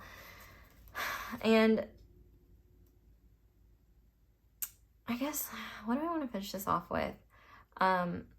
I guess I just want to get a word of encouragement from the universe for you. Just, Spirit, what encouragement would you like to leave pile 2 with? You know what song I'm hearing? The Middle by Jimmy Eat World. They want you to know that things are going to continue to get better, and that you deserve peace on your journey. Don't keep running off of your path to help those in need that don't want to help themselves. This is your time to help you and to move forward, to be patient and be balanced. And when you really want to abandon yourself, remind yourself of the person you were in the past and how it felt to be abandoned by others and invalidated by others. And recognize that how powerful it is to not repeat that cycle with yourself. I feel like you're gaining a lot of wisdom from your past experiences, and I feel like if you have a lot of like even positive reflections of these past experiences, even with this person, and other people are like, you know, you don't have to do that, or, you know, you can just like talk shit.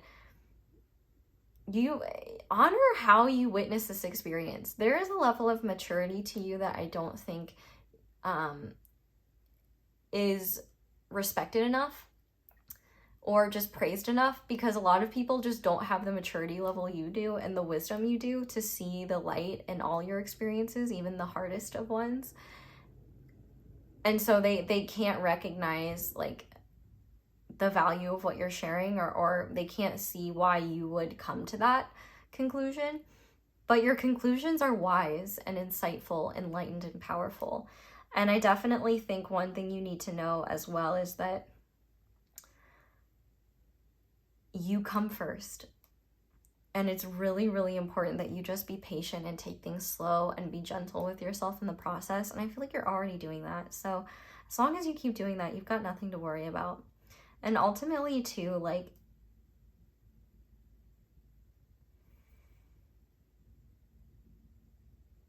you just need to know that you're not the world's savior. You're not the world's martyr. You're not somebody that is meant to carry the world on your shoulders. You just need to carry yourself and go through your literal or metaphorical backpack and look at what burdens you're carrying that really belong in someone else's backpack or in the trash can. So pile 2, that is where I'm going to leave your reading. Thank you guys so much for watching, and thank you so much for letting my ads play in the background while you do something else. That is like just the most helpful thing you can do for me, so thank you to everyone who does that. But if you'd like to support me in other ways, liking the video is really helpful, subscribing is really helpful, clicking that little notification bell, so I can see so you can see when I upload, and I'm more likely to see your comments. Comments, let me know how this resonated. Let me know if you were one of the people that asked about this person, or, you know, stuck around because it was someone you knew. Yeah, let me know everything. I want to hear all of it. You can check out my candles, my merch, my social media, other videos on some extendeds. But yeah, that's all I have for you guys. So thank you so much for watching and for letting me read for you. I really hope this reading resonated. I hope you all have a wonderful day or night whenever it is that you're watching this video, and I hope you'll come back and see me again soon. Bye! Hi there, pile 3. Welcome to your reading, and thank you so much for being here. If you guys chose this 3rd card, this is going to be your reading on how the person you're asking about sees you, or if it's not the person you're asking about but resonates with someone you know, then that. But hopefully it's the former, not the latter. I guess as long as it let's just get into it. So you guys chose this 3rd card. I'm just feeling really good because baby fawn was outside my door, my back door, and her little spot by the shed just made me happy. And I know that she's okay. I've seen Mama. She's come back like so many times. If you guys are like, what are you talking about? Then you should watch my last video because I put really cute baby fawn pics and videos in that. And this girl reminds me of a baby fawn. She's literally got like the antlers and stuff and the spots. And so I'm just like feeling all happy because that's my baby now too. It is great because I do nothing but just provide sanctuary and not disturb it.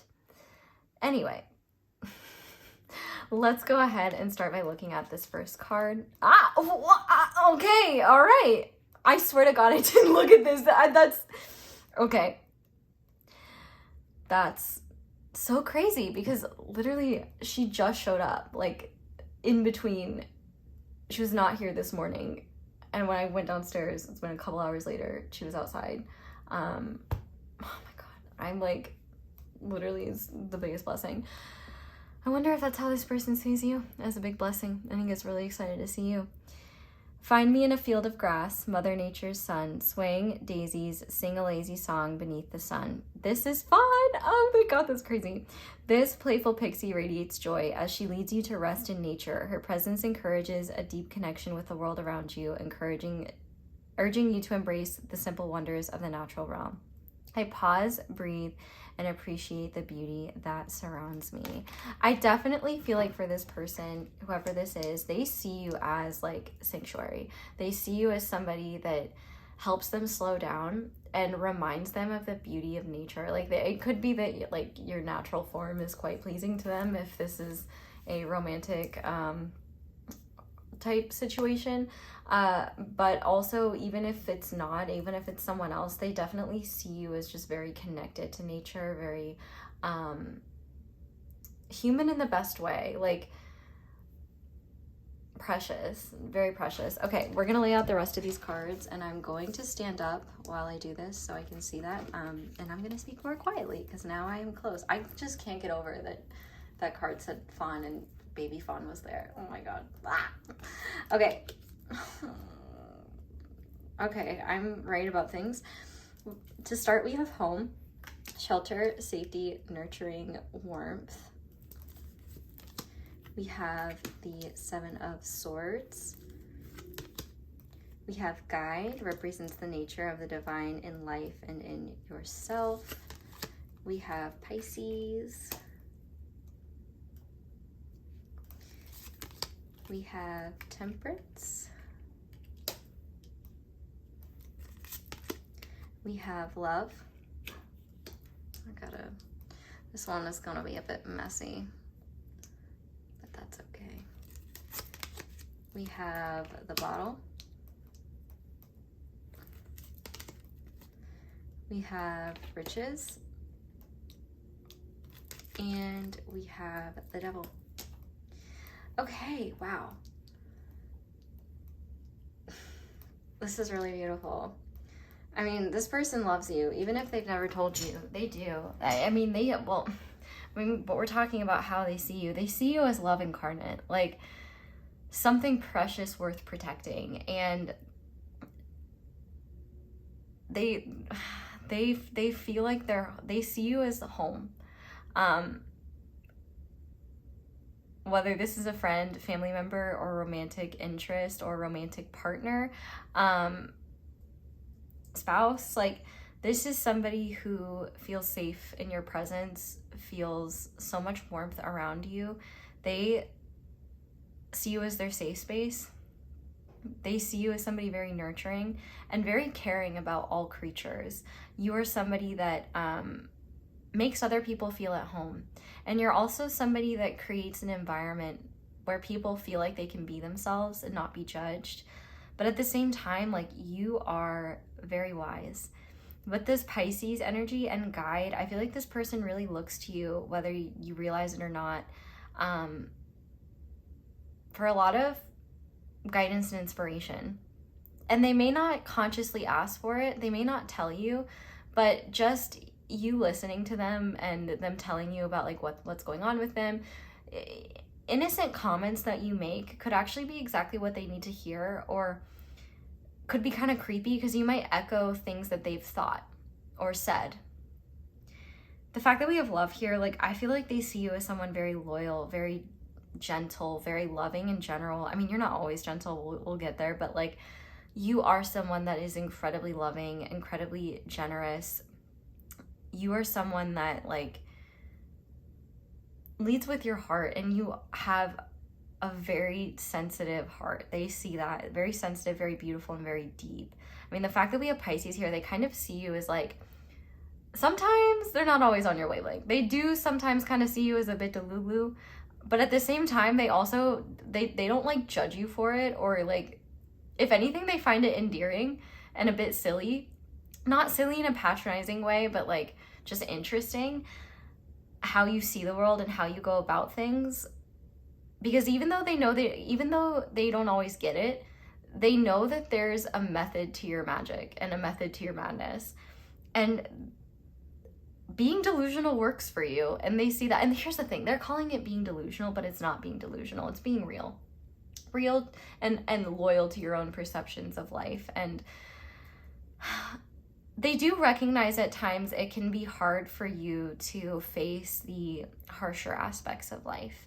And so as a result, they feel very protective over you. It's interesting because we're asking how they see you, but we're getting a lot about how they feel. One thing, part of the reason why they feel protective is because they do see that they've either seen you be betrayed, or they see you being taken advantage of for your kind nature. They see the ill intent of the world that maybe you don't always. They see you see the light in others, and they love that. It's a beautiful thing about you, but you might have a harder time seeing the dangers. And I think you've been really hurt by betrayal in the past. And honestly, there could have been some of that between you and them. And the way you treated them after, the way that that situation was healed, the way that you processed it and dealt with it really moved them, and also made them realize that just how genuine of a person you are, like, and how caring you are. I feel like as well, though, you definitely sometimes lie to yourself in order to indulge in your more hedonistic, or like, and I don't say hedonistic in a bad way, well, it could be bad if it's too much, or like, you know, just things, you know, that aren't good for you, or like things that you should be doing but you don't want to. Like, you can definitely find ways to rationalize putting off your responsibilities at times. But see, here's the thing, you're always going to pull through. The fact that we have Saturn and Capricorn here, you don't have to have that placement, but there is an intensity to you. And we also have the Devil, which is ruled by Capricorn. Like, you work hard as hell, and they see that and they recognize that and they respect that. Actually, I feel like that's why they are so open to your more like, to your ethereal, spiritual side. Not that they don't like it, but I think that a lot of times they see people that have those qualities as having no substance to them, not in the idea that they don't like, that they're not deep or anything, but rather their belief is only rooted in what they're seeing. And there's not a lot of like logical reasoning or physical evidence to back up what they perceive. And that's not to say that everything needs evidence or things like that, but rather it's just like a lot of your spiritual beliefs have come from a foundation of experience, wisdom, trust, and the knowledge to think critically and discerning in a lot of ways. The person that you're asking about is just a lot more rigid in that than you are.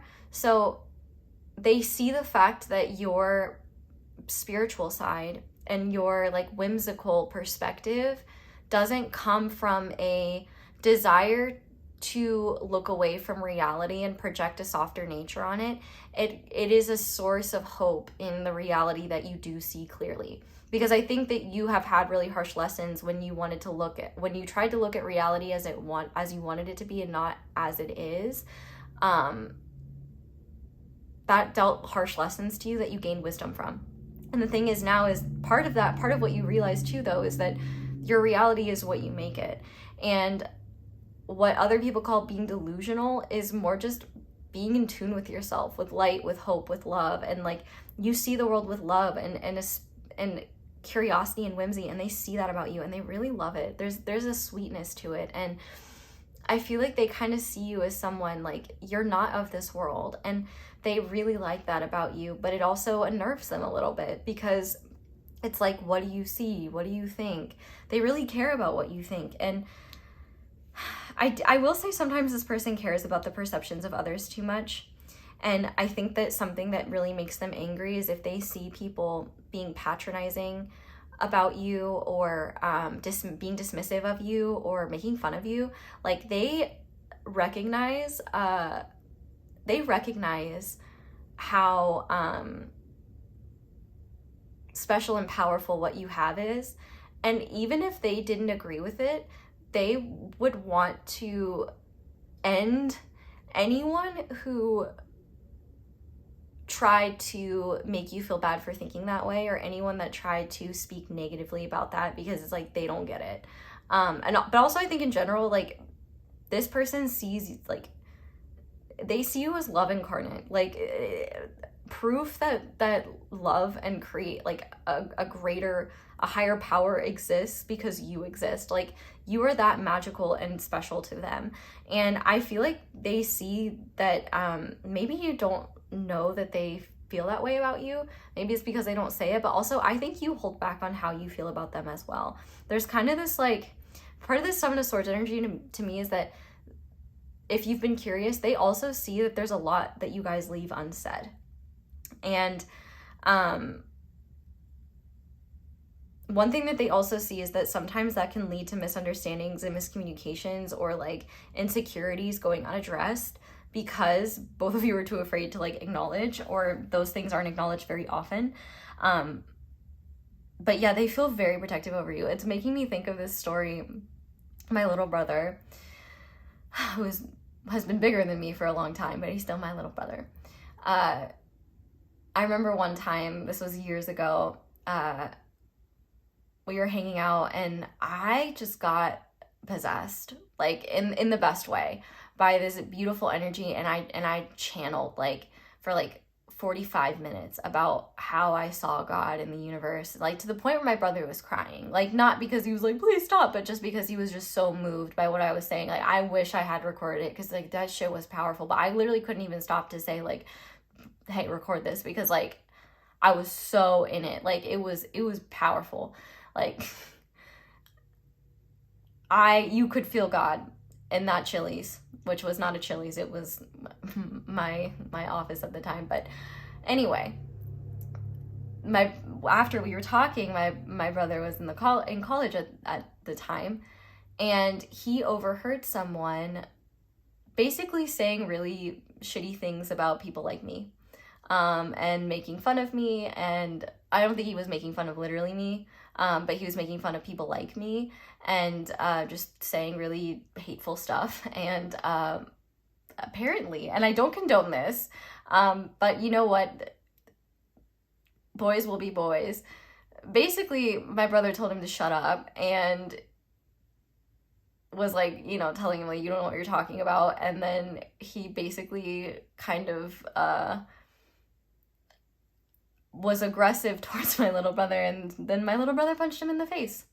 And then he said, and so he tells me all this after I just channeled and like blew his mind, and he was like, you know, processing all that, and he's like, and if I had this experience before I had to deal with that guy, I would have punched him 10 times harder. And I was like, oh, like it was really sweet. And I feel like this story is coming up because I feel like, number one, like that is the type of love that exists from this person to you. I mean, obviously it doesn't have to be in a familial context. It could be romantic or different, but like they're protective over you, and they see your value, and they're proud of you.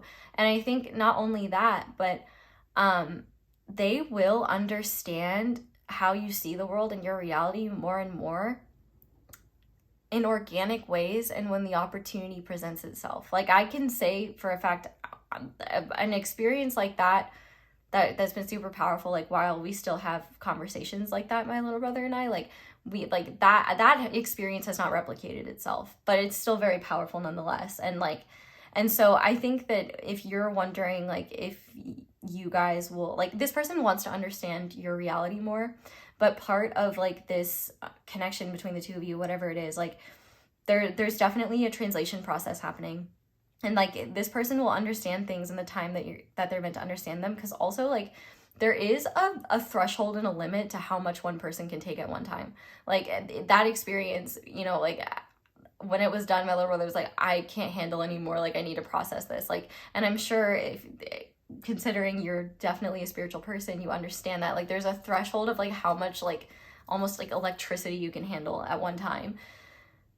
And so I definitely think that is a process that neither of you are in control of, but I do think like the universe is in control of, like spirit is in control of, and that they are doing to ensure that, you know, this person doesn't short circuit and get like they're getting wisdom and truths from you in the right time, in the right way. And I feel like it's very powerful and profound for them. But you are very ethereal, very mystical, and like they really see you as kind of being out of this world and just being very precious. And the thing is too, is that extends to how you treat them. Like you are very soft, you are very warm, but at the same time, like don't mistake that kindness for weakness. Like they see you as an incredibly strong person, and they also see you as somebody who can hold their own. And they really respect that about you, but that doesn't change the fact that they are still super protective of you. Like you are somebody who just is in tune with their own rhythms, their own nature, and you convince yourself that you're not sometimes, which is ironic to them because like you're kind of delusional about yourself. And I will say, like, they are truthful about that. You are delusional. Like, this is an actual delusion. Like, I think that you feel like you're less connected. You feel like you don't understand things as much. Like, you just don't see your value as and the beauty of what you offer by just being yourself. And they see that because you have had a profound influence on them. They also recognize that you bottle up a lot and hold a lot back. And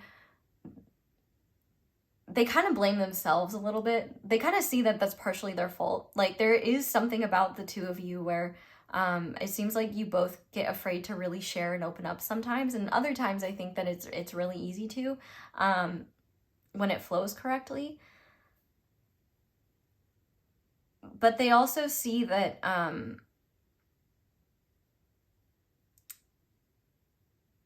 when you do share, it's very nourishing for them. Like, you just have a nourishing influence in general. Like, they feel rejuvenated when they're around you. Like, this card of like sanctuary, like, they see you as their respite. Like, when they are with you, they can let go of the world, they can relax, and they can just be in your presence. Like, I feel like being with you is one of the few times they actually are present in their day-to-day life.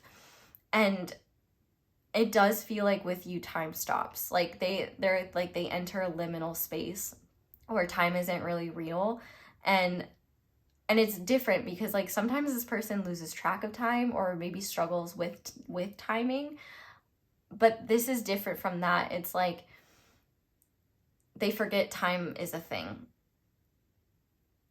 They also see you, though, as just being like, if you're not successful, they see you as inevitably being successful. You have a really incredible work ethic, and they sometimes don't even understand how, because you can be so I don't feel like fickle is the right word, but rather inconsistent with your process. But the thing is that you are consistent, because what you're consistent about, they don't see this, but I do. Your consistency lies in your loyalty to your own flow. And a lot of human beings have never been taught how to do that, or don't see the value or wisdom in it, because a lot of life operates on a structural time frame. You do this and then you do that habitual thing. You know what I'm saying? But they also recognize that your own process yields you a lot of success if it hasn't already. Like, but also there's a lot of value to you that isn't tangible. Like, you have a really strong character.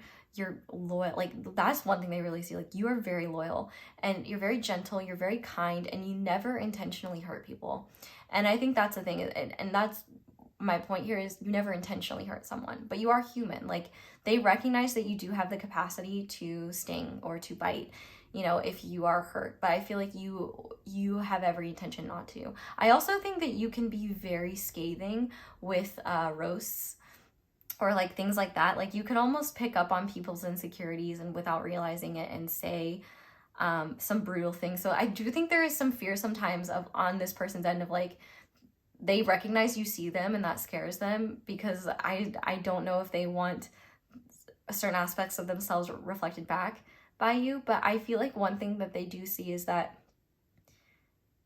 you've never intentionally tried to hurt them. And not only that, but you don't want to hurt them. And I feel like, if anything, you actually hold back a lot of things because you're afraid of hurting them, or because you're afraid that what you're saying won't be taken the right way, or really anything. I feel like you're very careful around them, and that could be seen as deception, but they don't see you as deceptive. But I do feel like earlier on, like before they knew you better, they could have seen that behavior as deceptive, or as like, oh, you're hiding something, or you're being sneaky. But I do think in general you are kind of sneaky, not in a malicious way, but just in a, you're the person that's actually moving in silence. Like, you disappear, and then you come back and you're like, oh, I started a farm. Like, you just do things, and this person's like, wait, what? Like, I just saw you 2 weeks ago. Like, how did you get, like, and there's just something magical about the way that you are able to use your spiritual energy to make shit happen in the physical dimension. And it confounds them. Like, they are literally like, I don't understand how this is. Like, I'm gonna be honest, I don't think this person really respected spiritual insight from other people, probably because this person didn't respect their intelligence, which is like, okay, fair. But also because, like, the way that a lot of people can describe spiritual stuff does not make sense to people that look at things through a more scientific, logical lens. But the reality is that spirituality and science are, you know, they're intertwined, and you can use science to explain a lot of spiritual concepts, and you can use scientific reasoning to ground spiritual concepts into a more digestible and tangible understanding for those that don't get what you would be saying otherwise. It's like translating it into a different language, essentially. Like,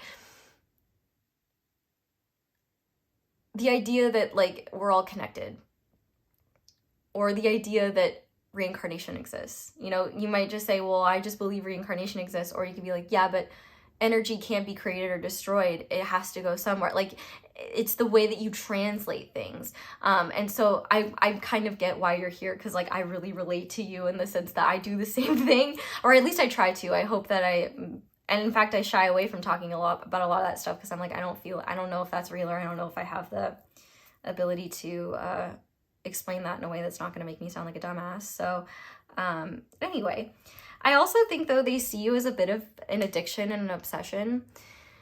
I think, well, it's because being around you feels really good. And that's the interesting thing, is it's a lot less about what they see. Well, what they see they like, but they feel. And they see a lot more about you through their feelings than through their own eyes. They see your grandeur, they see your beauty, your wisdom, your magnetism, but what they're really starting to see is how powerful your influence is on their feelings. And I do think they see that, like, it's a bit scary, because that leaves them vulnerable. But they've also seen how you navigate life with vulnerability, with sensitivity, and with openness, and you just seem to rise out of that even stronger and wiser and somehow softer and more loving. That is incredible to them. And I feel like they don't know how to believe in that, and I don't know if they see themselves capable of that, but they're starting to see that maybe they don't have to be as closed off or as shut down emotionally, because they see that you can navigate a lot of emotional intensity and come out of it lighter and stronger and wiser. It really inspires them. They definitely see you as an inspiration. And with the devil being here again, like, I feel like they see too that you have your own, like, vices, you have your own, like, challenges that you're working through. And I think that is what really brings them comfort, because it would be really easy to put you on a pedestal and, like, idolize you. And maybe they did in the past, but you guys have definitely gotten closer since then, have known each other longer, and they've seen more of what isn't easily seen. Because I feel like you're the type of person that makes things look easy. And so as a result, people don't realize, like, what hardships you actually deal with. And a lot of hardships you deal with are unseen, like emotional and energetic labor that other people don't even recognize or see the value in. And on top of that, you got other shit to worry about. So, like, you have a very full plate and a lot that you're working through. But the thing is that in the time that they've known you, they've seen you overcome things. They've seen you break free from certain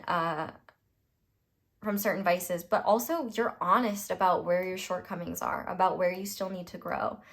They also see you as if this is physical, if you've been physical with this person, the best partner for that they've ever had, I will say. And they think about it a lot. They see it in their mind's eye a lot. They see you in certain positions a lot. I'm getting a little shy. I'm like, okay, let's dial it back. But they also see that you don't see how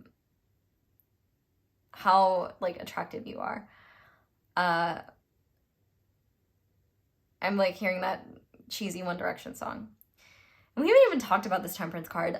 On top of that, like, they see you as being really divinely connected, and they have had experiences where you have said things that then prove to be true, or like the universe has prompted things that have been connected to this person, like this person sees that you are connected to the higher realms. And it's really cool to them, and also like baffling. They also see you as very wise, and they appreciate your patience. Like, I feel like you've been very patient with this person, and they see that. And also, like, they understand too how this balance, this temperance aspect to you has been hard earned, because you are an emotionally intense person. You do feel a lot, and you feel deeply, and you have learned how to, and of course, like, nobody's perfect, but you find the wisdom in your experiences, and you've also gained a lot of balance in the time that they've known you as well. And they feel like you balance them out really well, and they balance you out. Like, they see you as somebody that they can really easily bounce off of, and they really enjoy that. Like, they feel like you guys, like, just vibe really well together, and they see you as somebody that it's always easy to be around you.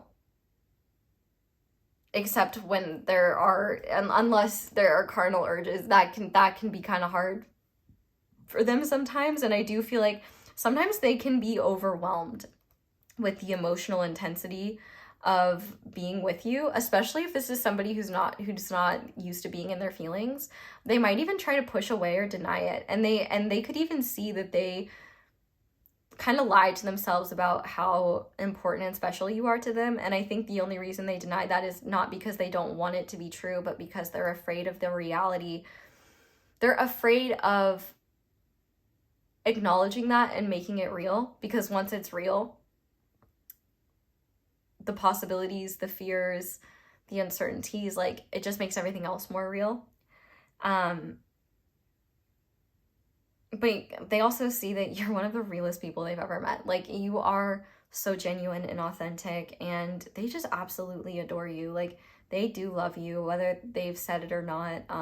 I think it's shown in their actions or the way that they treat you. But there's just almost you are like the safe space for them, and and you know that song, they say in heaven, love comes first. With you, heaven is a place on earth. Like, and there's also that Bruno Mars song, you make me feel like I've been locked out of heaven for too long. Like, it is disarming to them to have that experience, because they see that you've helped them access a reality that they didn't know existed, and they're afraid of that reality only being tied to you. Because what if they lose it? What if they get locked out? But also at the same time, I feel like they're realizing too that part of that reality can be accessed and cultivated for themselves.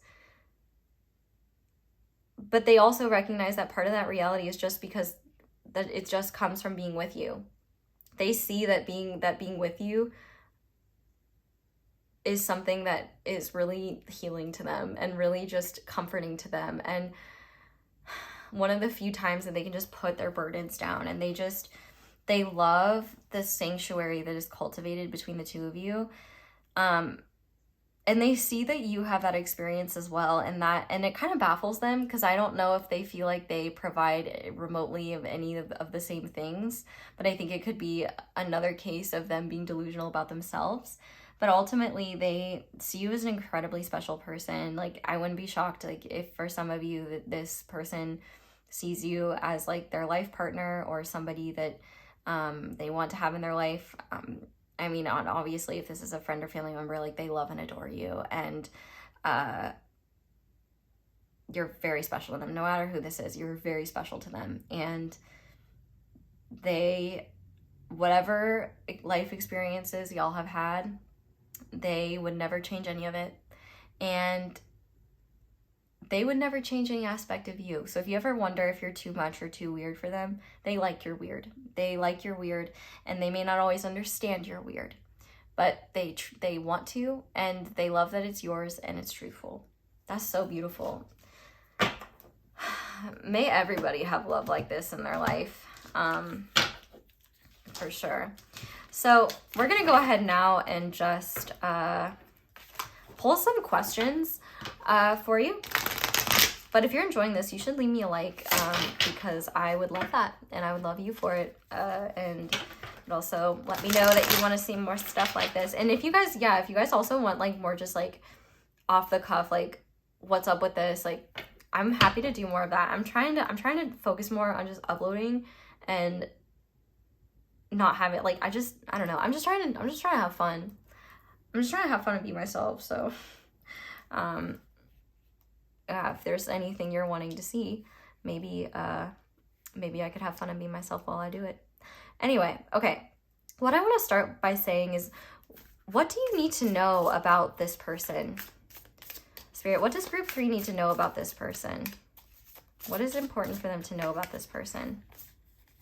I feel like this person has been wanting to give you more. Like, if this person has been holding back from you, or just hasn't been as, like, forthcoming with you, they want to be more generous with you. It could be a matter of, like, and you'll know this, it could be literal, like, they could lack the time or the resources to. You could be traveling with them soon, though. If you guys are together and you guys are trying to save up for like a trip or something, I do think the universe could be conspiring to make that happen, and give you guys the resources you need to make that happen. So be open. Well, I know you will be open to gifts from the divine, but also one thing you need to know about this person is that you underestimate the value of what you offer. And I think sometimes they feel like you give them too much, but at the same time, after they've spent time with you, they feel energized again. And also, if you wonder if you're ever too much or like annoying, they're always excited to see you. And I think that they are so moved by your generosity and by your kindness. And I think if anything, they're really motivated right now because they feel like the balance of give and take is not where they want it to be. They feel like you give them more than they give you. And you might agree with that.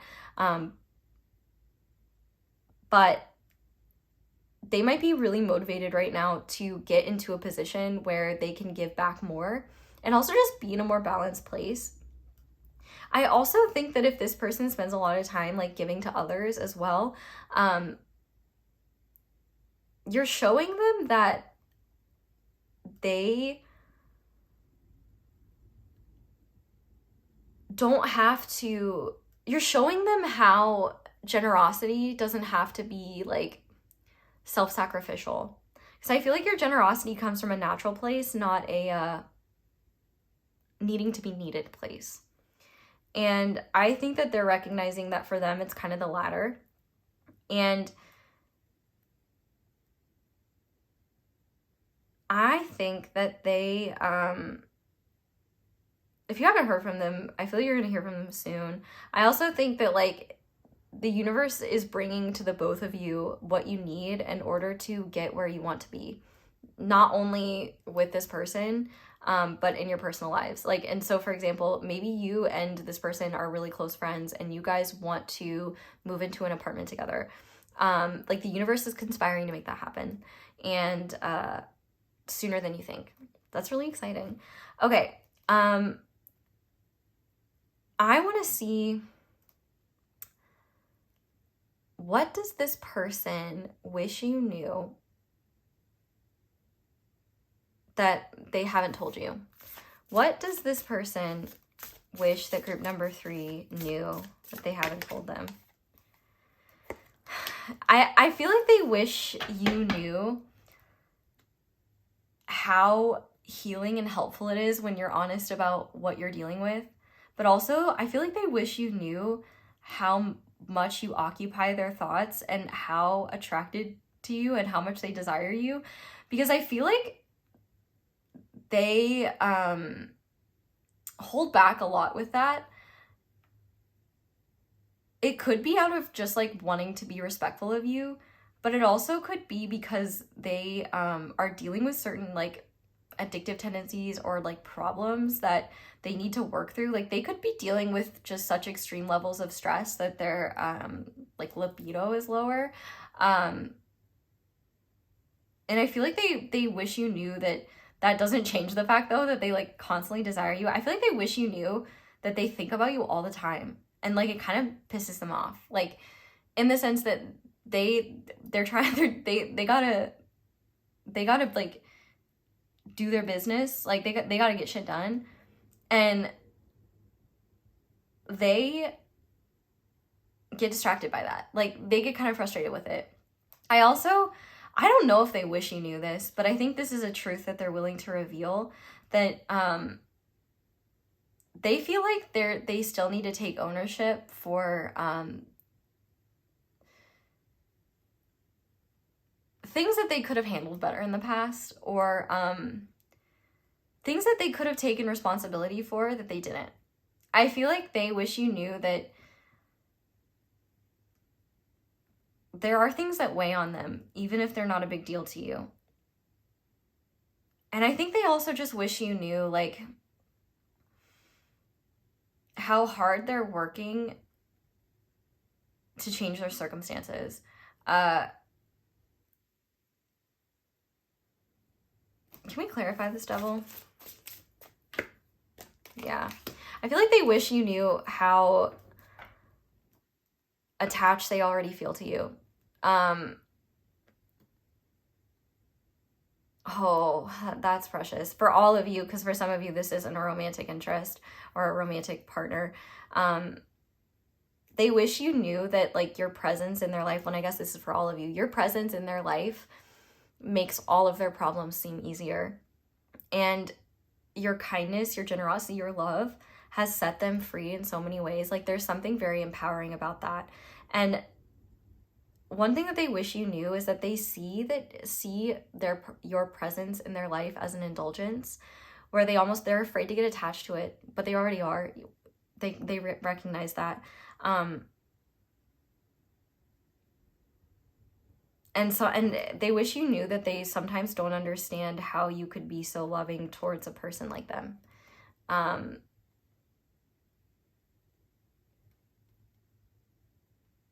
They feel like sometimes it's like, why is an angel wasting your time with the devil?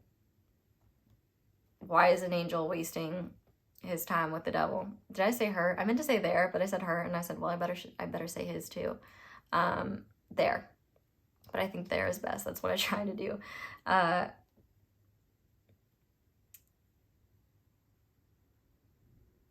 But you also, the fact that you've been so loving towards them, even though, like, and despite what you've shown them, it really starts to make them wonder, like, are you okay? But also at the same time, like, wow, maybe I'm not worth the condemnation I give myself.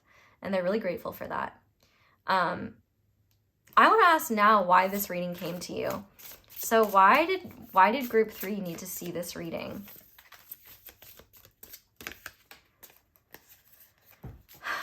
Because I think you need to trust in what you're creating a little bit more. I feel like for a lot of you, if you're not already with this person, family and friends, y'all are gonna have to, I'll get to you. But for a lot of you, this seems romantic. This reading came to you because you're not wrong in what you see, and also you're much more aware and in control than you realize. I feel like you're being called to stand in your power and stay true to yourself, but also with this 9 of Cups, like, things that you've been wishing for about the situation are coming true. So stay in control of your thoughts and your beliefs, because your beliefs are very powerful. That's a very strong aspect of you. Because you're getting what you're wanting, and you don't have to work for it. You just have to trust and receive it. Like, there's actually this energy here. Like, part of the reason why this reading came to you is, number 1, they just wanted you to hear, like, the influence you have on this person's life. And number 2, give you the confirmation that you've needed to trust that you are the shit, that you are valued, and that, in fact, like, everything is going the way it is meant to, and everything's okay. I also think this reading came to you to show you how valuable you are in other people's lives, and how you bring a sense of, even though you are chaos, there's order in that. And you bring order to people's lives in ways that bring them fulfillment. I think that for those of you that where this is a family member, you embody a lot of the qualities as a patriarchal masculine or man in your family line that is highly respected or revered. And I think that this person sees that, and I guess the universe wants you to know that, like, this, because I feel like for most of you this person would be passed on. They see that, and they like want you to know that they see you in themselves, and they are very proud of who you are. I also think if this is just a friend, they've seen how much you grow, and they want you to know how much they love and appreciate you, and how happy they are, and how much they wish for you to experience. Ultimately, though, I definitely think this reading came to you to help you feel more in control about what you sense and trust yourself more, and also not feel like you have to do anything in this situation. You don't. What it has needed to be done, you've done. This is now just about visualizing, feeling fulfilled in what you've cultivated for yourself, focusing on your dreams, your wishes, giving yourself space, and also just relaxing and receiving. I definitely think that you are meant to receive a lot in your life in general, because you have been very giving and you've been pushing yourself for a long time. So it's time to just make sure you're standing in your power. And it's just a reminder of, like, you're not out of control. Don't let the mind make you feel that way. And also trust what your heart is telling you. But the last question we have to ask is how will you know that this reading is for you? Because I feel like some of you are still like, I still can't believe this. First of all, if the entire fucking thing resonated, there you go. But I will pull reassurance because I love you. Okay. How will group 3 know that this reading is for them? Okay, first of all, you will know because you knew almost instantaneously. When you cut through all the doubt, you'll see it loud and clear. But also, one way that you will know this reading is yours is things that I've said, this person is going to repeat to you in the future, sooner rather than later. You are going to get reflections of this. And maybe for some of you, it's not going to be directly from this person. It's going to be from other people. And that's just the universe playing with you, because you will hear it from this, like, directly from this person at some point. You are going to hear things I've said verbatim from them. But also, the things that I've said, you'll know it's for you because it brings clarity and trust, where you're like, oh, I knew I could trust myself. With this 7 of Wands being here, you'll know this reading is for you because against societal beliefs, other people doubting, misunderstandings, fears, worries, you've always held true to what you believe in your heart, and you've had evidence time and time again that your heart has been correct, and that you should continue to protect what you care about. But also, you know this reading is for you if opening yourself up to this person has taken a lot of courage. And if you've had to really, like, if you find yourself being resistant to this message from a place of fear, from a place of, yeah, but what if that isn't me? What if it's someone else? That's a sign this reading is for you. Because I guarantee you it's hitting in your heart space and your head is like, yeah, but what if? I don't know. What if it's wrong? It's a general reading. Let me tell you a secret. Well, it's not a secret. There's like 8 billion people on this planet. There's not as many people watching this as you think there are. The fraction of humans actually watching this reading that it is for them, because mind you, there's also 4 different readings in here.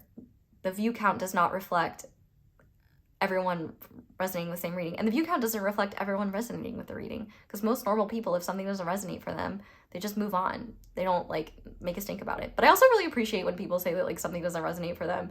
Because first of all, it doesn't matter whether it resonates or not. I'm glad that people have the recognition of that. That doesn't offend me. Like, this reading is going to resonate for some people and not resonate for others.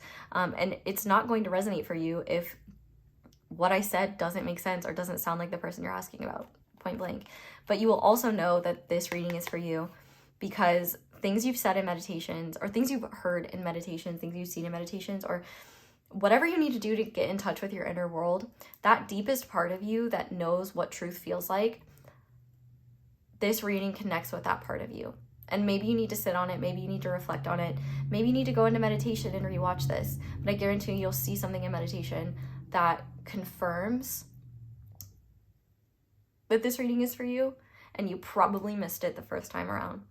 And it'll freak you out, and it'll be cool. And actually, if you do this, I want to know, because I've never gotten a message like this before, so I'm definitely curious. But also, there's an important aspect here where you have to acknowledge the fact that nobody can tell you whether a reading is for you or not than you. And that's exactly why when you guys ask me to pick a pile for you, I refuse. Because first of all, I usually do energy checks. I didn't this time, so I can understand maybe more hesitancy to take the message. But I do those energy checks because I want to make things easier, but also like they are, like, it does take more time and energy to do them, and you guys are intuitive enough to trust yourselves. Like I considered doing one, and I was guided not to because it wasn't necessary. And I feel like when you cut away a lot of the what ifs and a lot of the yeah buts and just listen to what is and what is true for you, that is the reality. That is how you know this reading is for you. Fucking claim it. Hopefully YouTube doesn't get mad at me for saying that. But pile 3, that is where I'm going to leave your very beautiful reading. Thank you guys so much for watching, and thank you so much for letting my ads play in the background. That is one of the simplest and easiest ways to show support and appreciation for my channel, so thank you to everyone who does that. If you'd like to support me in other ways, you can like this video, you can comment down below, let me know how it resonates. You can subscribe if you haven't already, and be sure to click that little notification bell to be notified whenever I upload a new reading. Thank you guys for commenting and sharing your thoughts and opinions with me. I am trying to be better about just responding to you guys and giving y'all love. So thank you for sharing with me and making the comment section so wonderful. Other ways, you can check out candles, social media, other readings, other videos, ones with extendeds, because we're not doing, if you haven't noticed, I'm not really doing extendeds right now, and I'm enjoying that, even though it's, I'm enjoying it. It's good for me. And yeah, share me with a friend. I don't know. That's all I have for you guys. I love you guys so much. Thank you so much for letting me read for you and for watching. I hope you all have a wonderful day or night whenever it is that you're watching this video, and I hope you'll come back and see me again soon. Bye! Hi there, pile 4. Welcome to your reading, and thank you so much for being here. If you guys chose this 4th card, this is going to be your reading on how the person you are asking about sees you. Although it may be someone you didn't ask about, but it resonates anyway, and maybe it'll still be interesting. But if you want to hear about who you asked about, try a different group. But obviously if it doesn't resonate, don't force it or try to make it fit. So let's see what this card says. I want to be the girl with the most cake. This is Fuchsia, Imp of Temptation. She offers you tantalizing indulgences. With an insatiable desire for excess, she is driven by relentless pursuit of more than anyone else. In her presence, the struggle between succumbing to irresistible treats becomes a turbulent internal conflict. Will you resist her? Affirmation, I choose moderation over excess, staying strong in my resolve. Okay, I feel like whoever this is, they do see you as somebody they can't really get enough of. Are you Britney Spears? Because this person wants you to give them more. I feel like they see you as almost an indulgent presence, or someone that, like, maybe they resonate, like, I don't know. I don't feel like they see you as, like, not wanting enough or always wanting more, but I definitely feel like they see you as somebody who they want more of in their life, and they see you as, like, very, like, it's like siren energy. Like, they find you very alluring, and almost like how much of a good thing is too much. Anyway, let's lay out the rest of your cards. And while I do that, I'm going to stand up. So I'm going to speak more quietly, so I'm not, like, yelling in your ear. But to move forward, we have Divine Consciousness, Interconnection, Expansion, Oneness, Light. We have the High Priestess. We have Mentor, Passing on Wisdom, Refining a Student's Character. And we have Jupiter.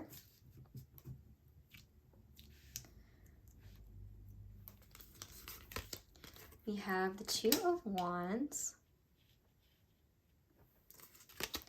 We have learning. We have the Mom Boss. We have fulfillment. And the Ace of Pentacles. Wow, okay.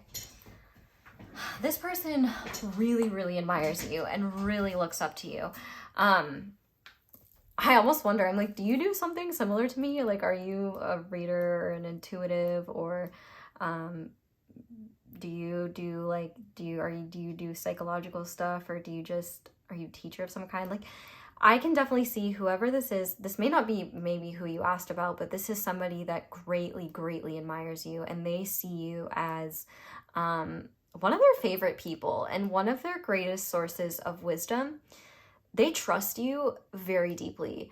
And I think one big reason why they trust you is because you don't shy away from who you are and you don't hide the truth. The fact that we have Saturn and Sagittarius here, you could have Saturn and Sagittarius, you don't have to. You could have Sagittarius energy in general, because we do have more Sagittarius energy with Jupiter here.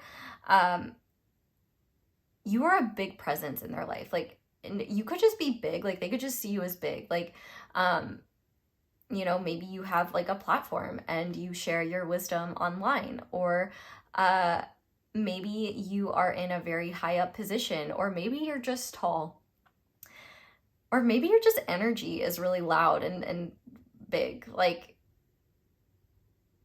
no matter what, you're a big deal to this person. Like, they see you as the gateway to understanding themselves. And like, the thing is, like, they don't see you as like a savior or something to worship, but they see you as one of the greatest blessings they've ever received, because you've held the key for them to access wisdom and understanding that nobody else has been able to give them. And you didn't do that by doing it for them. You did that by helping them find their own way.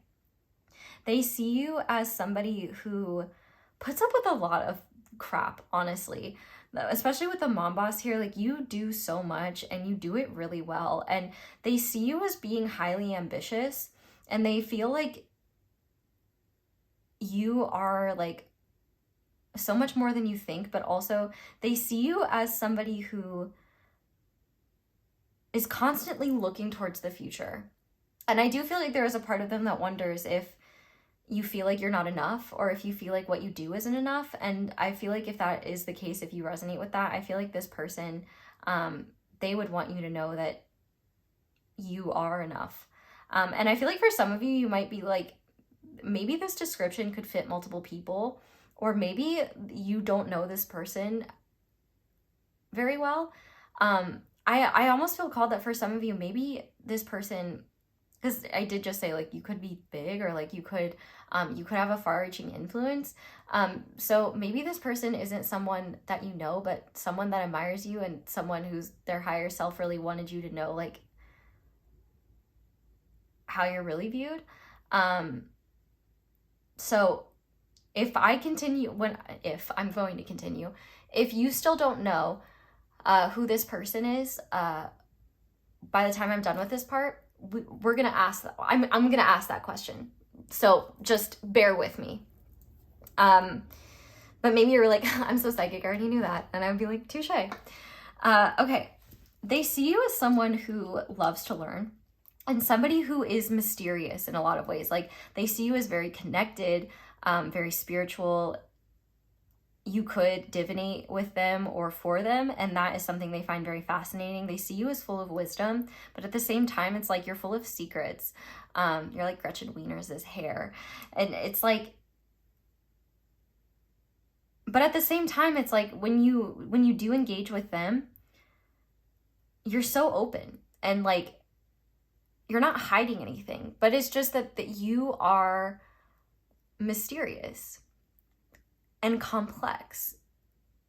And they recognize that from the position they're in, there's a lot that they're not going to get to see. Like, it makes me think of, you know, for example, maybe you're a teacher and this is a student who really admires you. that sort of dynamic and relationship, there is a lot that students shouldn't know, especially if it's like in a more formal setting, shouldn't know about teachers. Then again, if it's like college and like professor stuff, that's different and more chill. Or if it's like a more informal teacher, that's also different. But I do feel like there is the mystery around other aspects of your life just lends to the lore of your like aura for this person, where the magic that you share with them and help guide them towards just makes they see you as more magical for it, especially because like some of your humanity, they see it when you share it, they see it when it's clear, but like they don't see your process. They don't know how you've gone about, like there's a lot that they don't know about, but they see that you've earned the position that you're in, and they really respect the level of care and integrity you have in what you do and what you share, especially with this person and with others in general. They definitely look up to you as a mentor. They see you as somebody who is connected to the divine. I mean, we have divine consciousness here, and they see you as, I wouldn't be shocked if they see you as soul family, or like they would consider you a guide in their life, like somebody that, or like somebody that, you know, is a blessing, like God brought me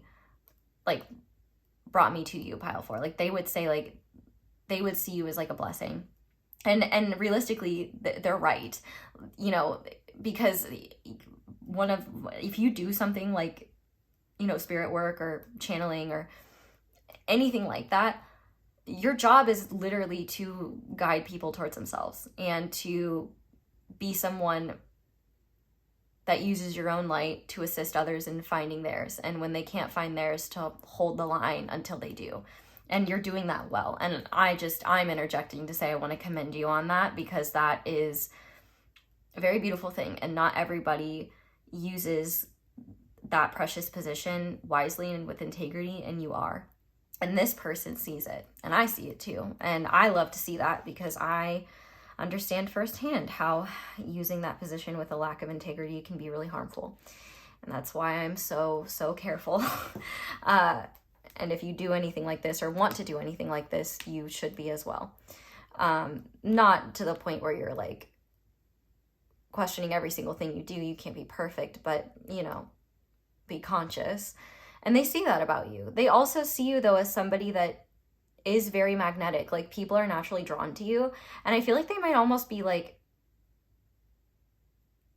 they might be a little bit jealous, but not in a way where like, not envious. They don't want to take anything away from you. Like envy is like, it's jealousy, not envy. They want to experience what it's like to be in your shoes. They want to be seen and admired the way that they see and admire you. And even if you're like, bro, what? Like, I'm literally just teaching at a public school, or like, I'm literally just doing readings on the weekends.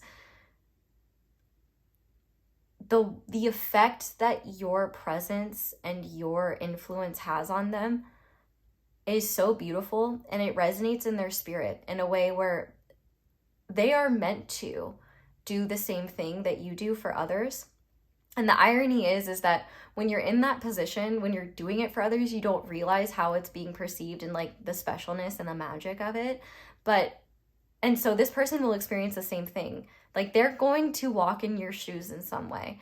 They're going to do a similar thing, or they're going to have a similar influence. Like that's why you both were brought into each other's lives. Like you were meant to be a mentor, and they were meant to learn from you. And you might be like, and even if you don't know this person, like your influence was brought to them, and they see you as like a huge reason why they are who they are today. And I'm sure you will hear from this person, but if you don't, it's probably because they don't want to take up your time and energy. I feel like for some of you though, actually for a lot of you, I do feel like this is someone you know, where maybe you don't realize just how powerful your influence has been on them. I feel like you've also helped this person see where they're already enough and recognize that, like, they don't have to be everything. They don't have to be perfect in order to start sharing themselves. They see you as someone who is highly intelligent and someone who has the, who is humble enough to recognize that they don't know everything. And they see you as someone who loves to learn, like who is always learning. And one thing that the guidebook says about this card, we have Shiva here, I believe. Is it Shiva? I think so. I'll just look. I love this guidebook, or this deck. It's called the Sacred Mysteries. Only one off. Yes, it is Shiva. Okay. There's something, okay. I'll just read this part. Shiva, Lord of the Yogis, is shown with 5 heads that are a sign of the 5 senses or energies in their most potent, penetrating, all-seeing aspects. His mantra, Om Namah Shivaya, I'm probably butchering that, feel free to correct me, is one of those most often heard in India. Shout out to India. I always love seeing y'all show up. Like, I love my Indian people. You guys are always so sweet, and I get excited to hear from you. Usually depicted in natural settings, he is often shown meditating in the mountains. He gave his wife, Parvati, Mother of the Universe, 5 secrets for a happy life living on Earth. 2 of these directly concern the 5th chakra. One is to speak truth and be honest. The other is to speak kindly. So that is what I was thinking of. They see you as someone who speaks truth and is honest, and that you are kind. People may not always like what you have to say, but you are kind when saying it. And with the Ace of Pentacles here, they see you as somebody that is very abundant, very ambitious, and if not successful, they will be. They see you as somebody who, like, is going to move mountains if you haven't already. And they see you as somebody who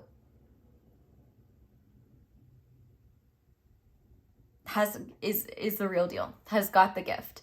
You know, and if you're somebody who's like, I just do this stuff for fun, like, let me tell you, if you are seriously considering doing divination, spirit work, or anything like that in a more serious professional way, if you can do it in alignment with your ethics and integrity and to the best of your ability, what should stop you? I mean, obviously there are things that could, but if you've needed someone to tell you, and this is a side note from this reading, if you've needed someone to tell you to do it, do it. I started my channel 5 months after I started reading tarot. I took to it like a fish to water. People's skill level isn't always matched by experience. Now, granted, I did a lot of reading in a short time to get there. And I do think that there can be such thing as too soon, you know, if you don't really know what you're doing, or, you know, being reckless or irresponsible, or, you know, things like that. But I don't think that that is the case. And I think that anyone who questions whether they're ready or not to do it is not, if you are questioning whether you're ready or not to do it because of experience, because of, you know, am I ready? You know, will I even be helpful? The people that use this stuff irresponsibly and do that irresponsibly, they don't ask those questions. So that already for you is a sign that you're more ready than you realize. And I think that this person sees the divine in you because you share it freely with them. And I believe with others, they really look up to you as a source of inspiration, and they see you as incredibly powerful. They feel like you attract a lot and you deserve every bit of it. They see you as somebody who's going to continue to have a solid future. They might think that you are hard to interact with or hard to get a response from. You know, like if you reach out to them, it might take you time to get back to them. But one thing they do know is that you will. And I feel like they also just see you as someone who's very patient, very understanding. And they love that you're always looking towards the future. They see you as someone that they want to collaborate with creatively. They also see you as somebody who is excellent in one-on-one settings. Like, you really know how to connect to people. But they also love that, like, you're always looking for more, in the sense of like, what can I learn? What can I do? How can I grow? How can I expand? And it's not in like materialistic senses. It's in wisdom. It's in spiritual growth. And maybe it could be in material senses as well. That's not necessarily bad. But I also think you're not like money hungry, like, oh man, like Scrooge McDuck, like gotta have my own room full of gold I can dive into. I don't think it's anything like that. This person could see you as mother. Maybe you are a mom and they don't know how you get it all done. But I also think that you could deal with petulant children, because you could be like a teacher or something. And maybe this person is, like maybe for example, this person is like student teaching under you or something, or did, and they're like impressed by your ability to navigate things. Or maybe the petulant children you deal with are coworkers or even your boss. Like, I just definitely think that you are one of a kind and very magic, and they really respect and admire you. They're so grateful for the influence you've had in their life, and if they could, they would do everything in their power to make you feel, see, witness, and experience how impactful, positively impactful, your presence has been in this person's life. And they are very grateful to know you. They are very grateful to everything that you've done for them. And they just want you to know that you deserve all the blessings in the world and more. And that you're valued, they see you, and your contribution may not always be understood by others, but it's deeply appreciated by them. They are actually very defensive of you. Like, if anyone would criticize you or, want to belittle you or what you do, this person would be the first to be like, you don't know what you're talking about. Like, they not only defend you, but also like, I don't know if anyone would be criticizing you. I mean, if you're like a teacher or something, some of those environments scare the shit out of me. So, yeah, maybe someone's jealous about like how great you teach others or something. I don't know. Humans are humans, no matter where they are. I just definitely think like you've got a powerful vision, and you help others see it and see their own in a better light. You are somebody that they respect and admire and hope to embody in their own way. They don't want to be you, but they definitely take inspiration from you, and they want to have the same impact that you have on them. They see you as one of the most important and impactful influences on their life so far, and they're very grateful for that. Wow, okay. So let's get into asking some questions now.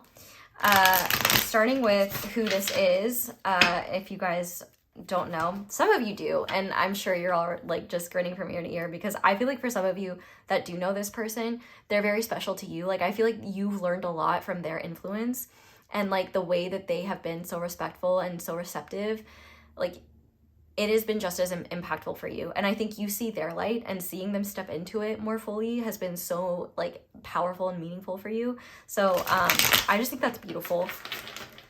Okay, so for those that do not know who this person is, who is this person that came through for pile 4's reading? Who is this person? Wow, okay. So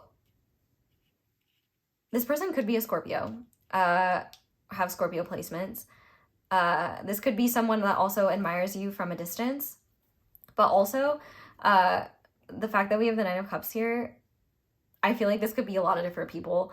Like, there's lots of different people that, appreciate you. If there's someone you were hoping it was, I definitely feel like it's that person specifically. But I also feel like other people see this about you. I feel like anyone that has come into contact with you in this like mentorship role, in this like spiritual service context, like they feel that way about you. But this is definitely someone who has deep reverence and respect for you. This is someone who's very kind, very charming. They could be a man or someone with more masculine energy. But I definitely think like there could be lots of different people here. This could be a whole classroom. This could be a collective of people. This could be different people throughout the years that you've impacted. But if you know someone that wears a baseball cap backwards, that could be indicative as well. I think no matter what, though, who this person is someone that maybe has been a part of fulfilling your own wishes. Like, you know, if you've wished to help people or wish to be of service, like, you know, that it would be that. But I think at this point, if anything that I've said isn't hitting, you need to take a second and ask your own intuition who this is, and you'll get an answer. Probably like cognitively, like claircognizantly, or that's not something I should add ly to on the end, but you shouldn't be watching me to learn English anyways, because I literally just said anyways. Like I am not a paragon of the English language. Anyway, definitely someone who has deep reverence and respect for you. And I think for some of you, you just may not know this person, or you may not even, maybe, you know, like if you're a teacher or something, you may not remember them because, like, you know, you teach a lot of people come around. But maybe see if someone comes to thought. Maybe you'll run into them out in the wild or hear from them. So now I want to ask why this reading came to you. So Spirit, why did this reading come to group number 4? Why did they need to see this? Yes, to be more confident in your abilities. I feel like this is a call for you to take charge in your life more. I feel like there's a lot more you want. Well, speaking of more, there's a lot more you want to do with your gift. And part of that requires you to take the lead and take risks and share yourself in ways that maybe you've kept yourself hidden in the past. And I feel like the universe is really asking you to trust in your own abilities. I mean, the King of Wands, the wands are the suit that is most connected to spirit, to light, to energy. And the King is the most evolved version of that. You are ready. You are connected. You can trust yourself and your own abilities. You do not need to worry about the response or outcomes or how it's received. You just need to worry about the creative process and let it do its thing. Let it take the lead. You have more experience and more wisdom than you realize, and you have a lot to share. And I think that you're also meant to see this reading because you are a leader, whether you like it and want to admit it or not. And your presence is valued, and you don't need to lead in a way that is overwhelming or daunting to you. You can lead in ways that are enjoyable and fun for you, and that's the way that you're meant to. You can also lead in ways that are meaningful and fulfilling for you. You don't have to settle for something less. Okay, what else do I want to ask? I want to see something that you've taught this person that came through. So what is something pile 4 has taught this person that came through that pile 4 should know about? You've taught them to believe in themselves. I love that. You've really taught them to take action towards their dreams. And this actually makes so much sense because, like, you guys are of the same suit. And then, well, at least in this case, and they're just a less evolved version. And you're teaching them to go after what they want. You've taught them to be brave. You've taught them that they can, first of all, you might have inspired them to travel or realize that they could. But I think in general, you've just inspired them to take more risks, to go outside of their comfort zone, to have more fun, and to take life less seriously, not in like unhealthy ways, but in ways that just allow them to enjoy more and live. You've helped them be more courageous, you know, take more risks, be bold, and it's paid off for them. You've helped them find themselves. You help find the spirited aspects of them they suppressed in the past because they didn't want to be too much, or they were afraid of failure or afraid of what might happen. You've helped them realize that they are brave enough to face what makes them afraid, and that they can do anything they set their mind to, which is just so powerful and beautiful. I'm trying to think of the last question I want to ask, and I think the last question that I want to ask is from the spirit realm itself, and ask the spirit realm how it sees you and what it wants you to know about yourself. So how does the spirit realm see pile 4? They see you as resistant. Oh, another card. Oh my God. Okay, 4 cards came out. We also have the King of Swords and the Lovers, and it came out like reversed, but it only was reversed because my sleeve moved it. So I'm not fixing it, and there's a little butt there, and I hope that that's, I guess I'm just going to cover that up. First of all, they love and adore you. Second of all, they are acknowledging that you write off a lot of your own intuition because you are being overly discerning. And they want you to use your intelligence to support your spiritual connection, not suppress or negate it. And also, they want you to get out of your head more, because I feel like you might be taking yourself a little bit too seriously, and that's just not helpful for you. They want you to know that you are made to do what you're drawn to, what you're doing, and you're on your path of purpose already. And I think most of you know that, but sometimes you question.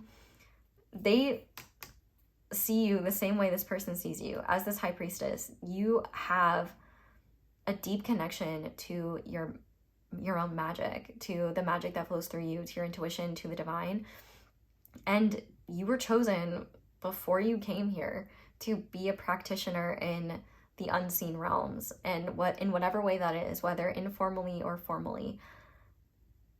And whether it's just for yourself or is used to help others, nonetheless, it is powerful and it is strong, and the spirits recognize you as a conduit.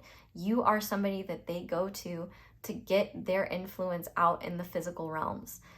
That is valued beyond belief, and you would not even, you are so blind to the reality of how special your gifts are, how special your influence is, and how valued you are in the spirit realms for the change that you are able to enact by being an open and willing conduit and having the courage to share what you do and support others to do the same. And not only that, to have the level of ethics and just like care and concern, that's special too. And with this 7 of Wands, I feel like they're really asking you to stop fighting what your intuition has been guiding you towards, or what you are wanting to do. And also, you are highly protected in the spirit realm. You don't need to be on guard as much as you think you do. That's just your fear.